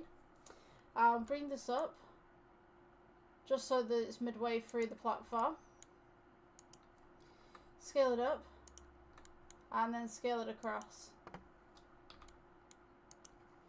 We'll go back onto the edit mode. Let's go subdivide, subdivide, subdivide. So we've got this nice little grate system going on here. So what we're going to do now is we're going to go to, let's see, we'll go to object mode. We'll add modifier. Search, wireframe. We're just going to pull this down just a little bit, so maybe about 5 meters. Just across right there. Object mode. So now we've got this nice little grating going on. I'm just going to go ahead and bring this up. Press G, bring it up. So now we've got this nice little grating system going across. So the next thing that we want to do is I'm going to take this, we'll leave it just as it is, we won't smooth it out. We'll go add, and we'll add a cylinder. So just pull the cylinder outwards, scale it up, we go G, just line it up with the edge right here, and we will shade this smooth. So what we're going to do with this, I'm going to put this just right here. Press G, and bring it across. So, just make sure that it's nice and thin, and it's roughly walking height, so to speak. So imagine that you had someone walking down here, and you had this. We're going to go edit, take the top part right here again. If someone was walking down here, I want to see this is the right height. So I'm just going to put this down a little bit. E-for extrude, bring it up. You want to press G and bring it forward just ever so slightly. E-for extrude, G, bring it forward again ever so slightly. We'll rotate this as well at the ends. So now we've got this nice little pole. Right click and shade smooth. We're going to go ahead and put this at the end right here. So what we can do with this, we can actually add a material to it. So I'm going to go with a nice grey material. So we'll go grey line, and then I'm going to go Shift D, and maybe we could go, let's see, we could go 1, or you could go 5. So Shift D, 5, Shift D, go 5 again, Shift D, we'll go 5, Shift D, and 5. So you can see that it's just off the edge, just slightly here, but that's okay because we can elongate this just ever so slightly. So edit mode, and just select everything that's on this side. So maybe the platform just changes as it moves around. I'm also going to move this just outwards ever so slightly. So we're right there. So now we need some poles that go across. So we're going to go mesh, cylinder, G, bring it forward, R for rotate, and we'll go 90. Scale it outwards, and then scale it in, and then scale it outwards again, up to the point where this fits all the way across the bars on this side. You can have these on the outside if you want to, on the inside, wherever you would like them. So, just going to shade this out just slightly.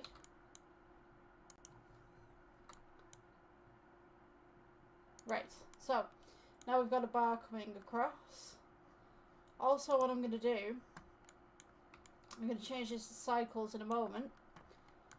So we've got this bar coming across right here. We could do drop down, we could go grey line, and Shift D again, and then Shift D again. Just go at the bottom right here. So we've got this nice little balcony, nice little kind of overlap, and then we'll go Shift D, and then we'll place one of these bars a little bit bigger, just at the edge right here. Now at the edge right here, what you could do, scale this inwards just ever so slightly. We can change the colour on this one, so we can go with, let's minus that off, edit mode, minus that, let's go plus if it's not going to come off. We'll go with black, make this slightly metallic, and we'll assign this black to all of this. So now we've got a black railing. At the bottom here we can put some lighting on there, so I'm just going to go to add, and we'll go cube. Scale this cube out, scale it down, press G, bring it up, press G again, bring it up just to the side right here.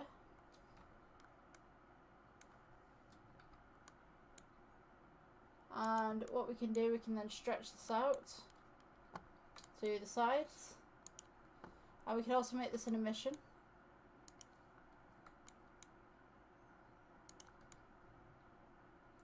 Let's see, just going to move that to the side right there. Okay, so let's go to, let's take this wall, I'm just going to duplicate this, rotate this around 90, press G, bring it down,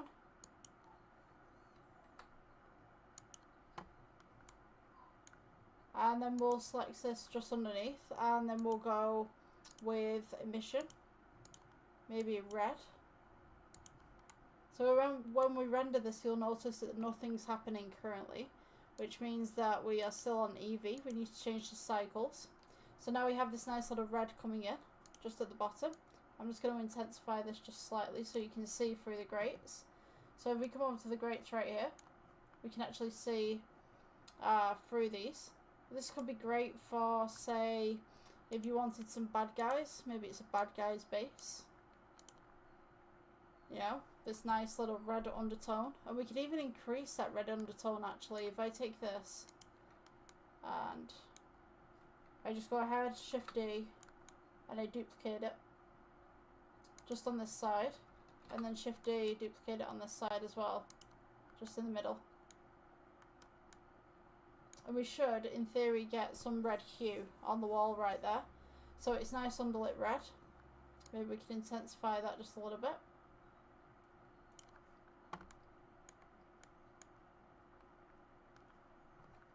And you could also possibly put another balcony above here if you wanted to. But to be honest with you, I think with the ceiling, you could probably put some strip lighting. I think that would look a little bit more attractive. So, with this as well, what we can do, we can go to the shading tab. We can get some texture on here. So if we go new,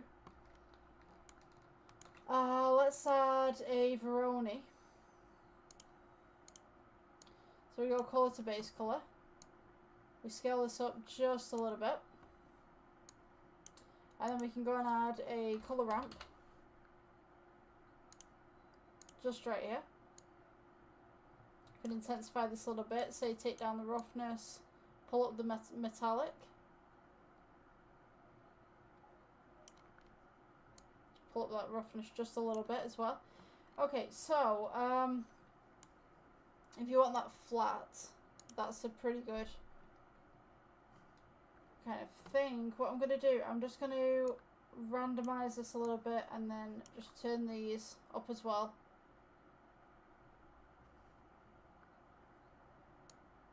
Let's see.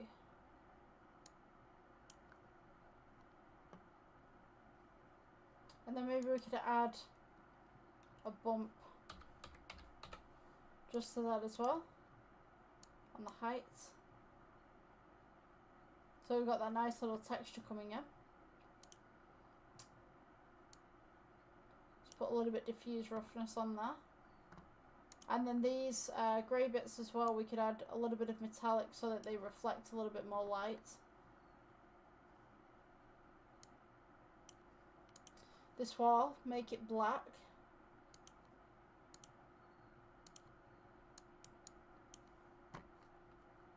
So now we've got this nice little kind of balcony thing going up. We also need some lighting on the other side as well. So maybe we could do that strip lighting actually.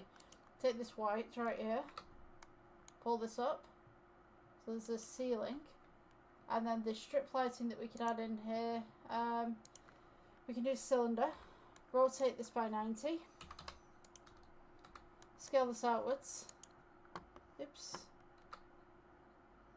So right here, just scale this outwards. Scale in. And then G to bring this up. Add. And then we can go emission.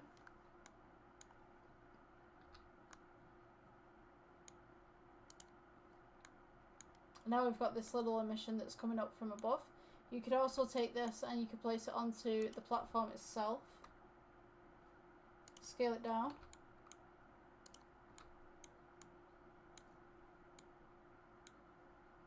Press G to bring it in. And we will get it just in the corner.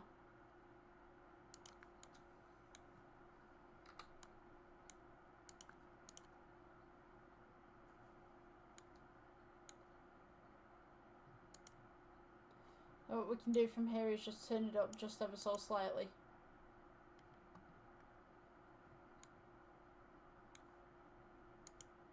This floor as well, we can make it a little bit more lighter so we can see the detail.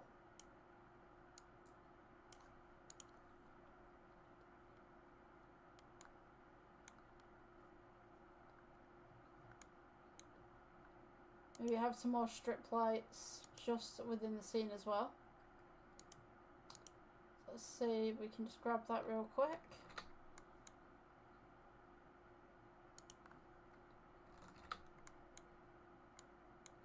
Just place these across, just to give it a little bit of extra light just at the side.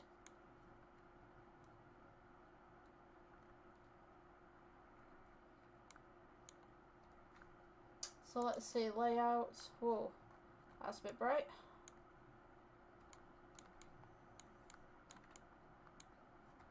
So, this would be your balcony that we've just made.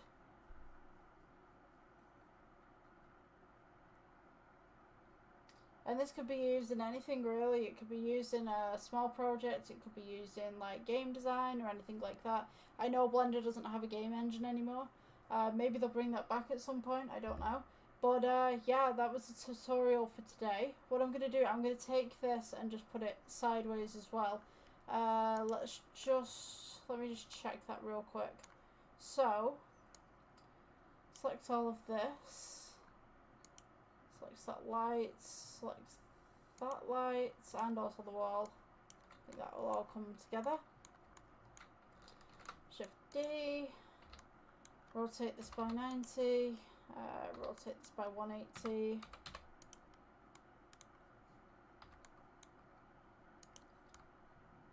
I can kind of bring this together just at the side, and then all you need to do is just elongate this one just at that side as well. Let's see. I'm just going to go ahead and just remove one wall for a second. Cross. And then we're just going to go G and bring this down.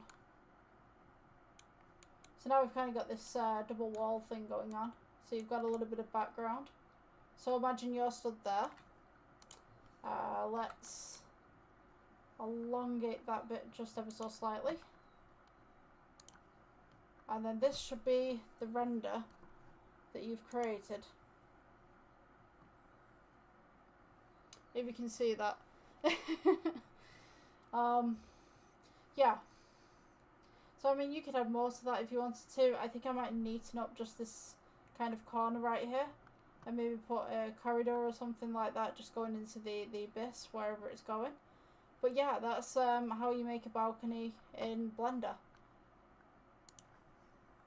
So let's just, oops, scale this one, scaly, scale this one, and this should look better. And then we'll take the floor right here and just scale that outwards as well. So, when all is said and done, this is how it should look.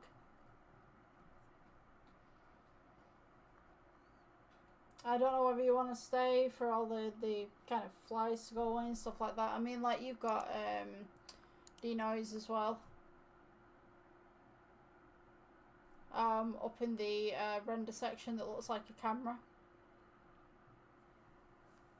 It will render in a load of detail, it's just it takes a little bit more time. It just doesn't put the fuzziness on there, it just kind of just blurs everything out, it denoises, essentially.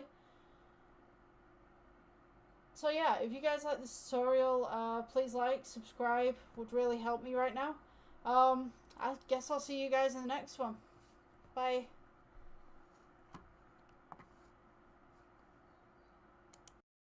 So, in this Blender tutorial, we are going to be making kind of like a lamp kind of thing, lamp shade. So we're going to go ahead and just delete everything right now, and I'm going to go ahead and add a circle. We'll start with that one. Okay, welcome back to Blender, guys. So today we're going to be doing sort of a potion bottle. So what I'm going to do, I'm going to go ahead and delete the default cube, and we're going to go ahead and add a circle. So once we've got our circle, we're just going to make this a little bit bigger so it's easier to work with. And what we'll do as well, we'll go to edit mode, we'll press F for fill, E for extrude, and we're just going to make a nice little fancy base for this. So what I'm going to do is just going to press 1 for the side view. Just going to scale this out just ever so slightly, E for extrude. And then I'm going to go E for extrude again, just scale inwards, and then E for extrude, and we'll scale outwards just at the side right here. E for extrude, I scale inwards, E for extrude. And what we're going to start to do is make the edging for the glass bowl that we're going to put into here. So we'll start going just inwards, E for extrude, scale in, E for extrude, leave it where it is, and then we're just going to scale in so that it's got like this nice little curve just at the bottom, and then E for extrude, and we'll bring it down, and then we'll just curve in the bottom ever so slightly. So this will be our base. I'm just going to shade this smooth. And then what I'm going to do is I'm going to go to add, and we'll get another circle again from the mesh. So circle in the middle, we'll go G, bring this up so that it sits just in the middle right here. We're going to go edit, F for fill. And what you want to do is go for 1 again, so side view, and then X-ray. So what we'll do, we will move this across just to here to follow the contour lines right there. E for extrude. Scale this in. You can follow the contrast lines if you'd like to, but if you'd like a smooth bottom, then you can do a smooth bottom. I'm just going to do mine like this. And then we're just going to go E for extrude just to bring it upwards in the middle. You know what, I might actually do smooth bottom because it actually looks a little better, I think. So I'm just going to go G. Just going to bring this in. Let's scale this in. Scale it in right here. E for extrude, bring it up. Scale it outwards. E for extrude again, bring it up. We're going to just scale it outwards. So it's got that nice curve. E for extrude, bring it up, scale it outwards. Nice little curve going on. Let's just pull that back a little bit. Then E for extrude, and we'll kind of just curve this outwards so that we've got that nice little bevel. Oops, no, I don't want to save. Let's go with scale. It'd be nice to save, but we don't want to do that right now. Right, so bring this up just into the middle. And what we want to do is just essentially make a jar going around the sides. So I'm just going to start straightening it up right here. Make sure that you kind of got an equidistance between these sides as well, because we're going to do like a little pattern going on the inside. So if you just run it up like this, don't worry, there's method to my madness. I'll show you what I'm doing in a moment.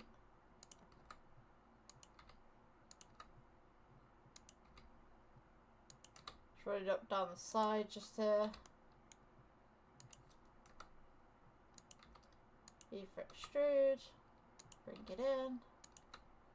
And then I'm going to do the neck of the bottle on this part right here. So we're just going to go ahead, just pull that in. Just pull this up. Make sure you've got this little lip around the outside. You got E for extrude, scale it outwards ever so slightly. E for extrude in the middle right there. E for extrude, scale it in. E for extrude, leave it where it is. Scale it inwards just so it's got that nice little lip on top right there. And then from here, we're just going to go E for extrude, bring it straight down. And you want to follow the contours of the lines on the inside. Now it doesn't have to be perfect, so we could go ahead and we could do something like this. Maybe warped glass, it's thicker in certain places than it is in others. Let's go ahead and just pull this down. And then you just want to round it off just ever so slightly at the bottom.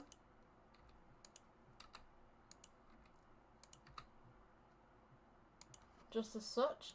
So, when we've got this, we want to right click, go back into object mode, right click, shade smooth. What we're going to do is we're going to go to render, let's go to cycles. Now this is going to be glass, so what we want to do is go new, and we're just going to type in glass on here. And what we want to do from here, principal BSDF, and we'll go to glass BSDF, and just turn down the roughness on this as well. So we should now have glass just in the background here. I'm just going to go ahead and add a plane,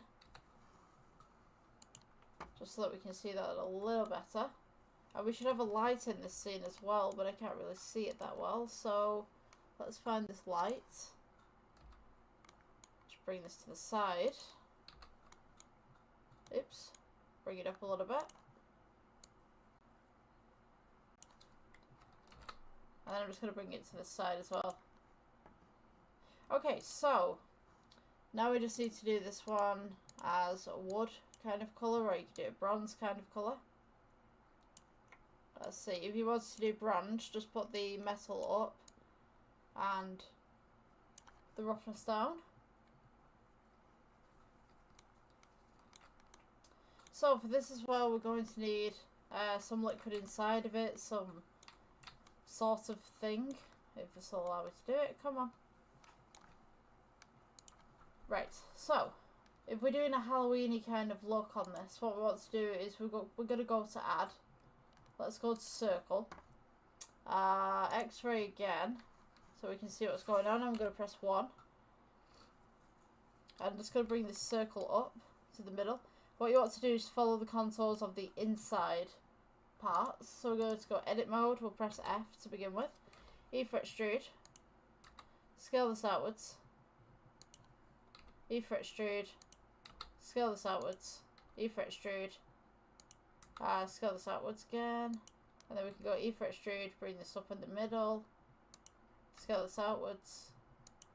And then E for extrude. And we can just scale inwards. Just on that one. So, with this centerpiece right here that we have, we could go ahead and have this as glowing materials. We can go ahead and have this as different ones. So I might put this as an emission.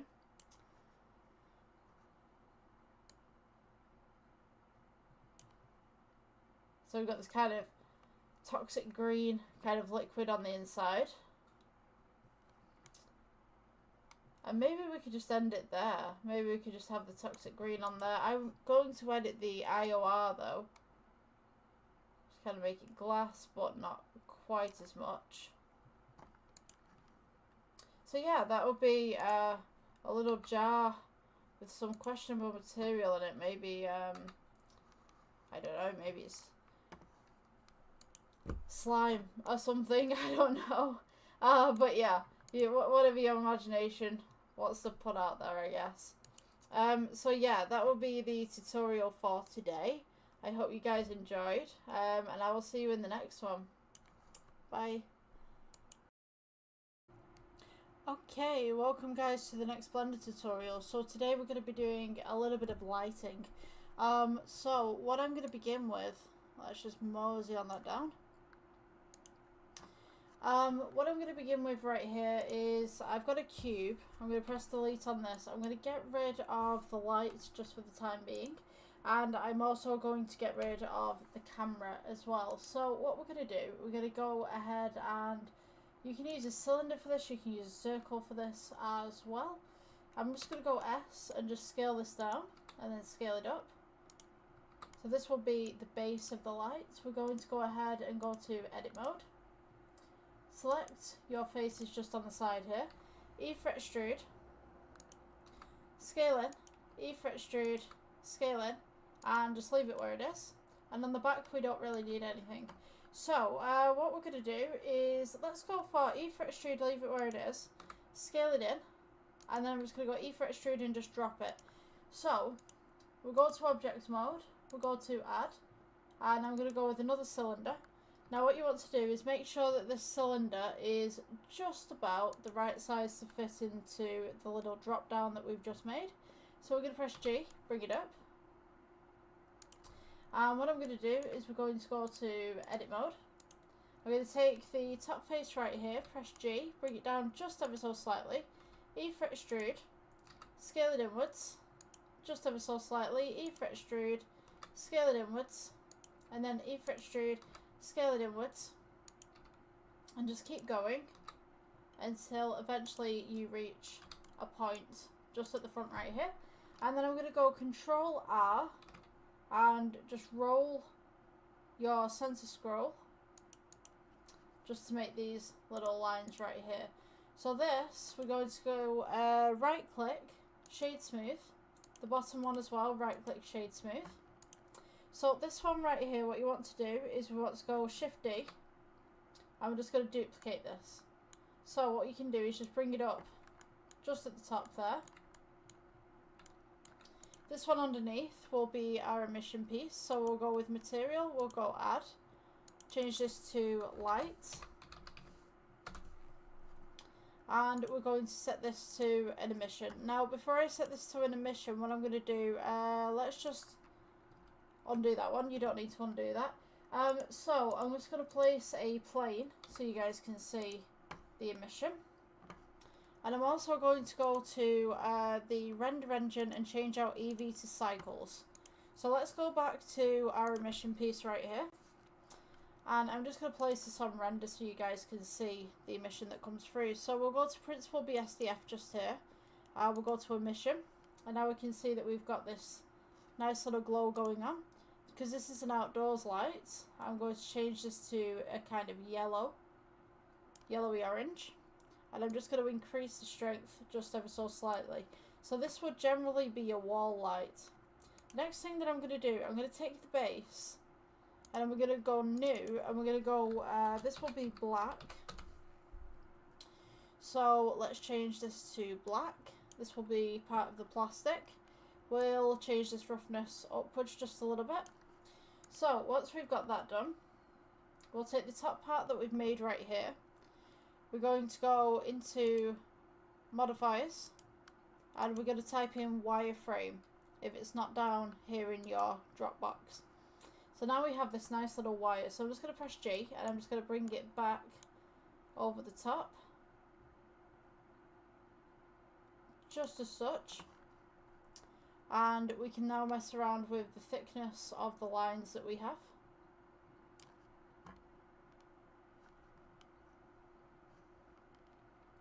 Just going to press G and just bring this down just ever so slightly.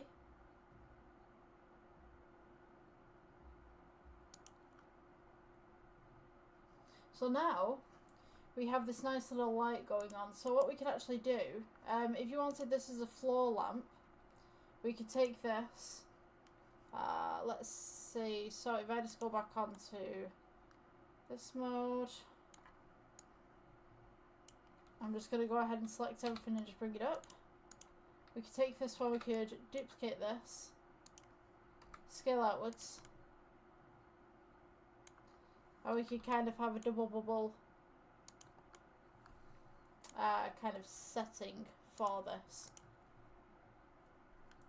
Also with this little frame that we've got on here, what we can do, we can go down to materials, click new, and we can make this black.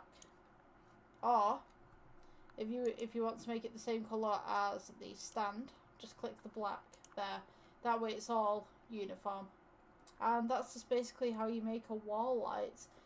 If you want it against an actual wall, we can take this. I'm just going to go ahead, just rotate this by 90.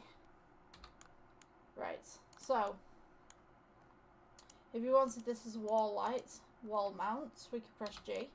I'm just going to go ahead and rotate it by 90, and then we'll go ahead and rotate it again by 180. Let's press G. Place it up against the wall like that. And then you could do this, just upwards a little bit. And then Shift D, duplicate, maybe have it as, let's go with, maybe minus 50 apart. Shift D, minus 50, Shift D, minus 50, Shift D, and then minus 50. I don't know how much you guys have got, the distance wise, but you could do this and we could go 50. So everything's going to be minus on this side and plus on this side. So just type 50 on this side, minus on this side. So Shift D and then we press 50. So now we've got all of these. We can do a little render you can see that we've got these wall lights going all the way across. So, what you could also do as well, if you wanted to do a wall right here, let's turn this around. This is a shading tab, by the way. We can go brick texture. Just click that there, colour to base colour. You got your nice little brick texture going on. Let's scale it down a little bit. And then what we can do, just move this to the side, we can actually add a bump texture, just right in here. Colour to height. You also want a colour ramp on this as well. Just to go in the middle, just right there. It should pop up. If it doesn't, just delete the bump node. Let's go bump again. Right there. Get that to height. Might just be taking a while to load in. Or maybe not. Maybe I've glitched it up a little bit. But anyway, if you can't get the bump node to work, you always have this as a brick texture. And then we can go ahead and add some noise. I might try the bump texture again in a second. So, you can get some noise on here. Bit of diffusion. You see how that's noise right there? And then we'll try the bump texture once more. Just to see whether this works or not. Yeah, I don't think this one's going to work, but what I can do, let's go ahead and stick it here, height.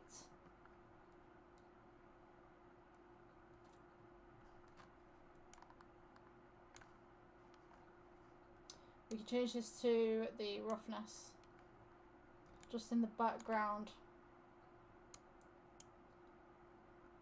as well.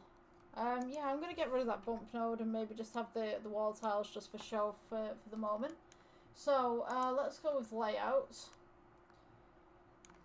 I got rid of the camera, didn't I? So, let's go with, where have you gone? Let's add camera. We'll go to view, align camera to view. We'll go G, bring this back.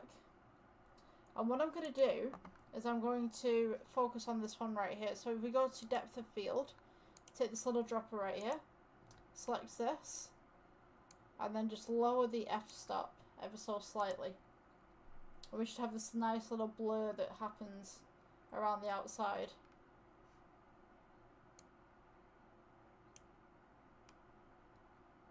See, ratio. Just going to pull that ratio down a little bit. And you get these nice little bits at the side as well, quite artistic. This nice little blur of light. So, what I'm going to do, I'm just going to go ahead and just move this slightly.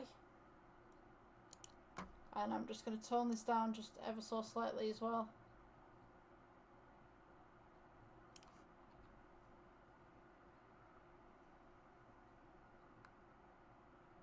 That should be okay. So when we go to this render tab right here,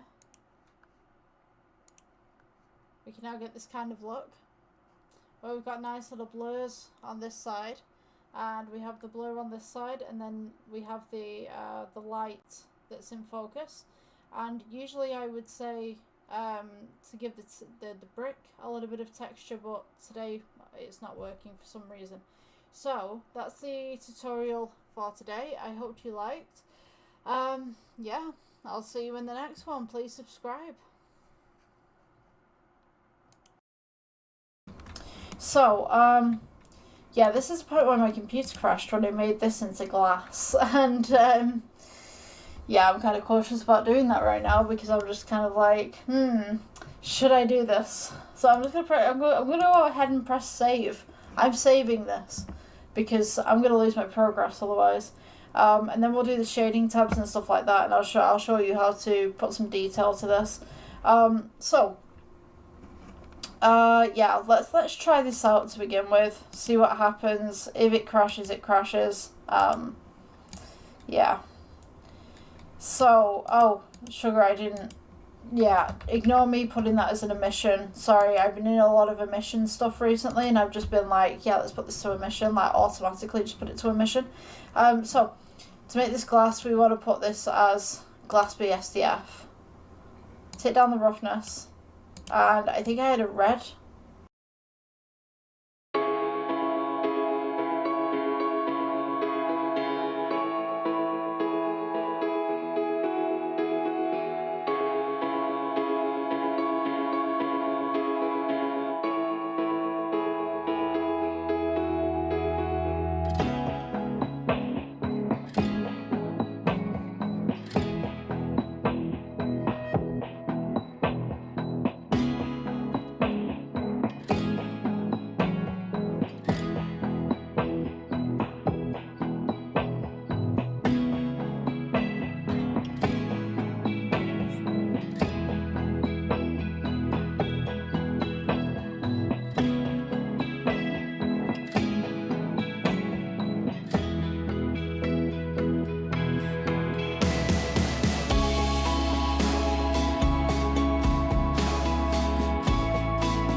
Okay, welcome guys to the next Blender tutorial. So as you can see, the webcam is currently not working. So my computer's been having a lot of problems at the moment. So one of my hard drives is busted and one of my hard drives wouldn't show up today. And also the camera's not working properly, the little webcam that I have. So I'm not too sure what's going on. It looks like it's a motherboard issue or something's not been downloaded, or I don't know at the moment. We're going to try and find out what's going on with this computer. She is at least roughly about 4 years old, so I guess at some point things are going to start to break.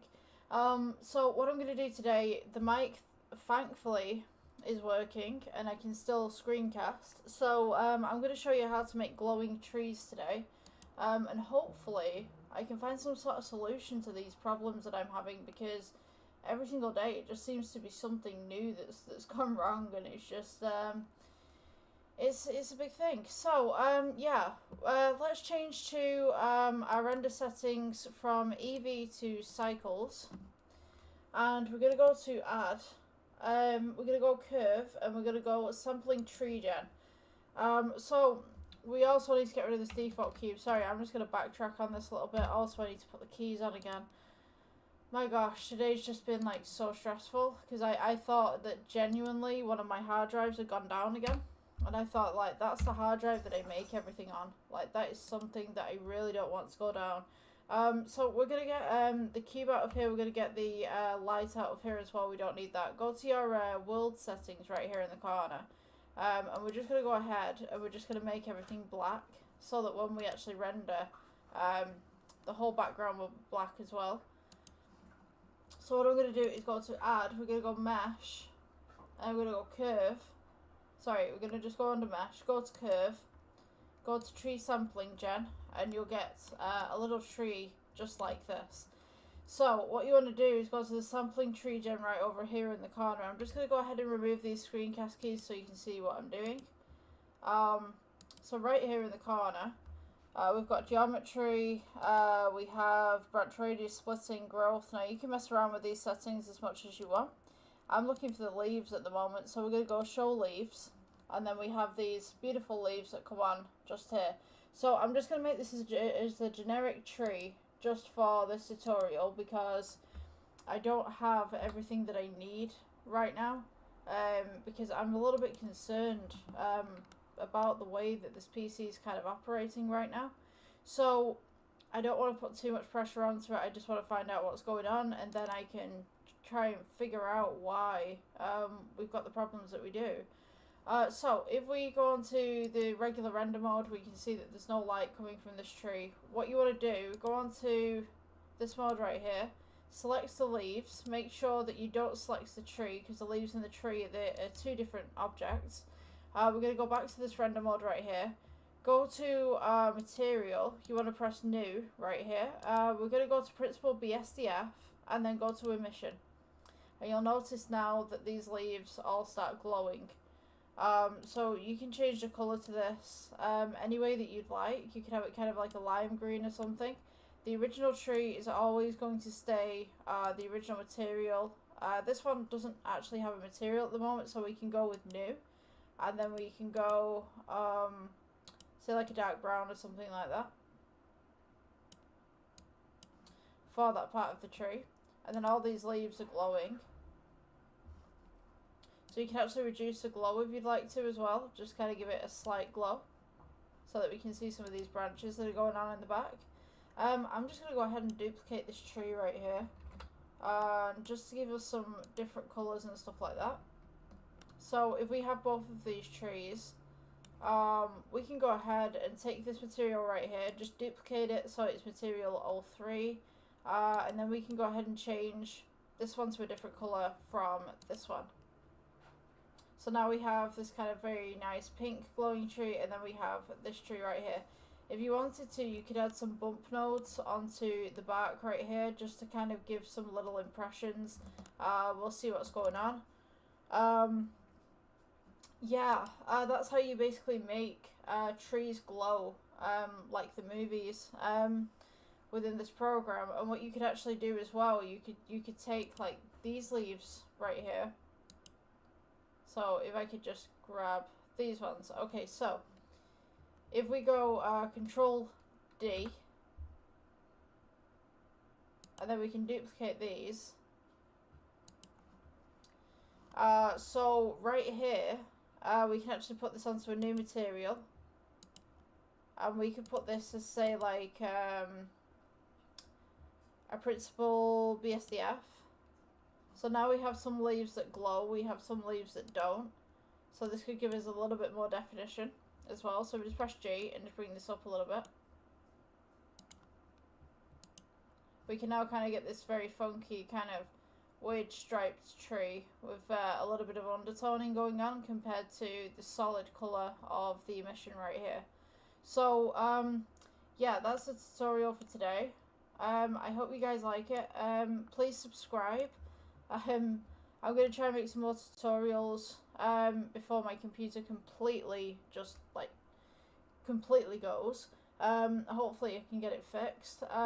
It seems to be working pretty well on the graphics actually, so there's definitely nothing wrong with the graphics card or the processing units, or the RAM. In fact, the RAM seems absolutely fine, but there's definitely something going on with the motherboard. So I will see you in the next one. Have a great day, guys.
Okay, welcome guys to the next Blender tutorial. So today we're going to be doing a metal cup with a few blemishes.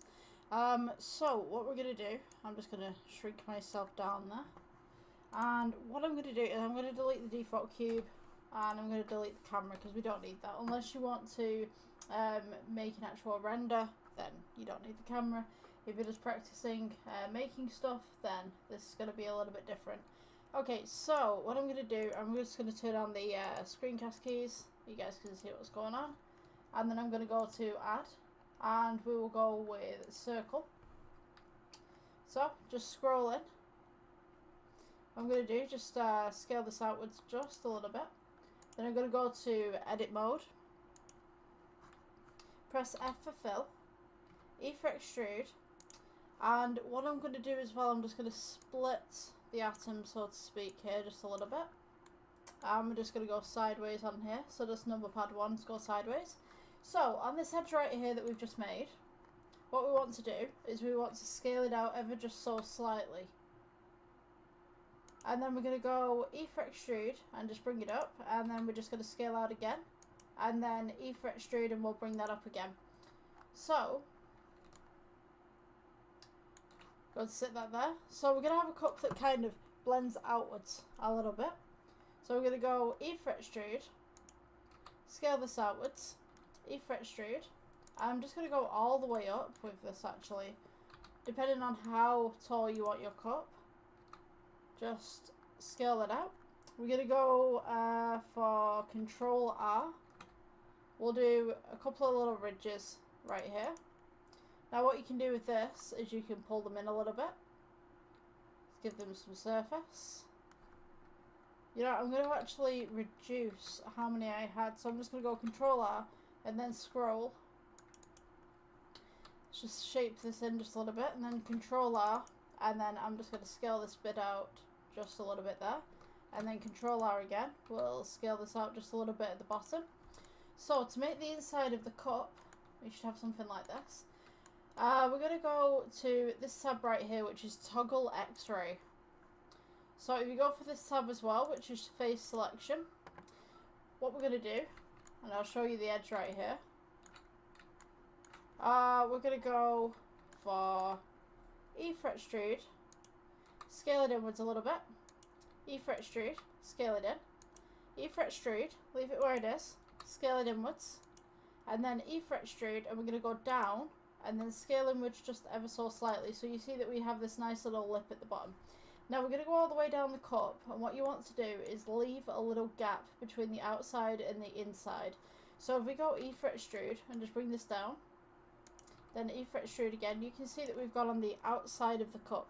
So what we want to do is just press S, scale, and we bring this back in. So we're going to go E for extrude again, come to the middle. We're going to go S for scale, bring it back in. E for extrude, come to the bottom. And then we will go S for scale, bring that back in. And then E for extrude again. Scale this outwards.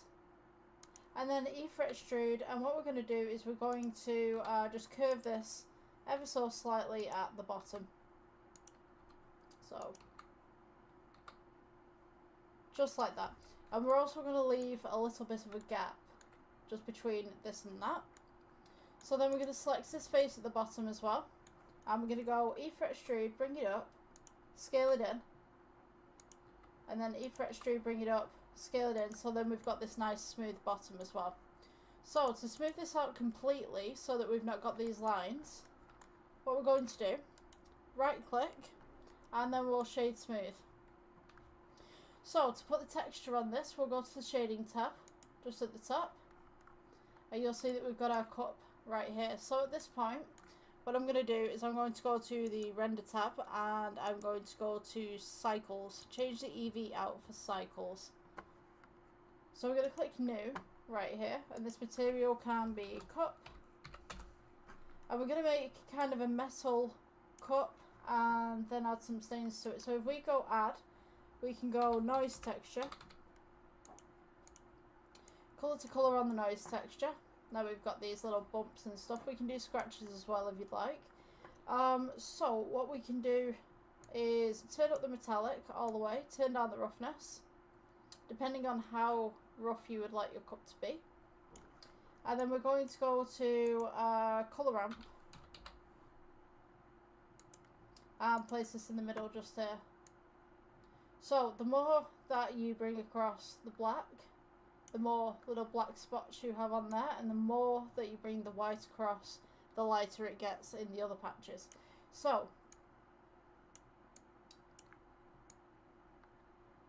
we have this one, and what I'm going to do is I'm going to go with the noise texture just for one moment. I'm going to add, let's see, let's go with roughness. Actually, we'll change this colour one to roughness.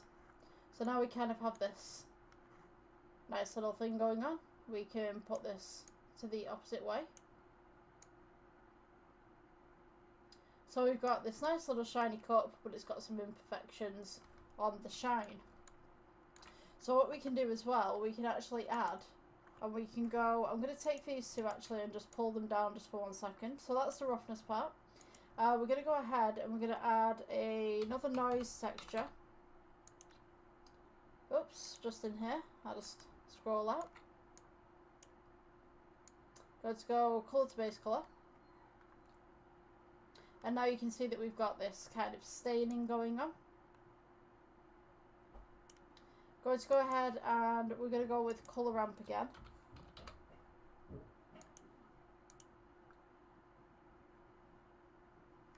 So now we have this cup that's a little bit dirty. So with these stains that we have on the outside, we can actually take the whites right here on the second colour ramp. So this is how it's supposed to look. I'll just open that up so you guys can see. So this white right here, we can actually change it. You have a little bit of a deeper colour, a little bit of a lighter colour. Maybe it's been dropped, stuff like that. Okay, so another thing that we can do as well, we can add some bumps. So with this particular one, if we add and we go bump, just place that there. Hopefully this works. Yep, okay. So now you can see that these stains kind of have a little bit of a ledge to them. So it's almost like fingerprints. We can go ahead and we can scale these. Just at the bottom here from our first option. We can go ahead and add distortion. So maybe you want kind of a funky patterned cup. And if we do that on the render, we can now see that we've got these little stains right here. So what I'm going to do is we'll go back to layout and I'm going to add a plane in here. Press S for scale. To make sure that's lined up with your cup. And I'm just going to move this light as well, just so that we've got a little bit of a broader spectrum of light coming in there. If you can hear that, that's my neighbour's dog. For some reason it's going off on one again. So what you can do as well with these lights is you can turn it up just slightly. Let's see. We can see the light just coming through just there. I'm just going to go back to shading and just edit some of this. So I don't think it's light enough for what I'd need. I mean, you could go with any colour for your cup, really. You could also play around with it. Change this to metallic. Let's see, strength. We could turn the strength down on that.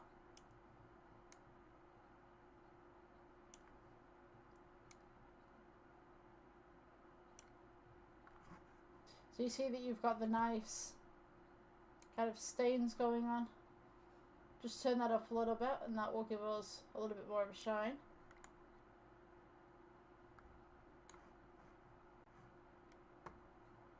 With this base colour as well, you could also add maybe a nice light blue or something like that. If your cup's a different shade, you could just edit that just slightly. Go to the layout, and now we have this nice little cup going on. I'm just going to go ahead and just add some more light in this with Shift D. I don't think these are bright enough. Let's just edit the exposure on these ones. And maybe just take these two as well, and we will go Shift D and rotate at 90.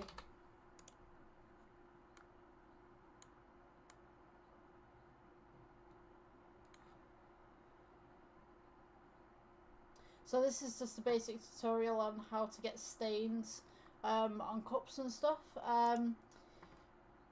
Yours could take a lot more time to do, you know, if you just fiddle with all the settings and stuff like that.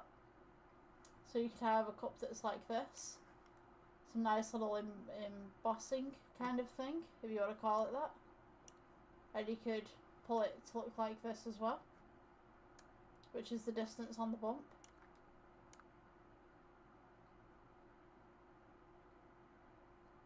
That'd be good for a Viking cup, I think, if you wanted kind of that kind of texture on the outside of it. So yeah, that's how you do texturing and also staining on cups and glasses. I hope you enjoyed the tutorial. I will see you guys in the next one. Cheers.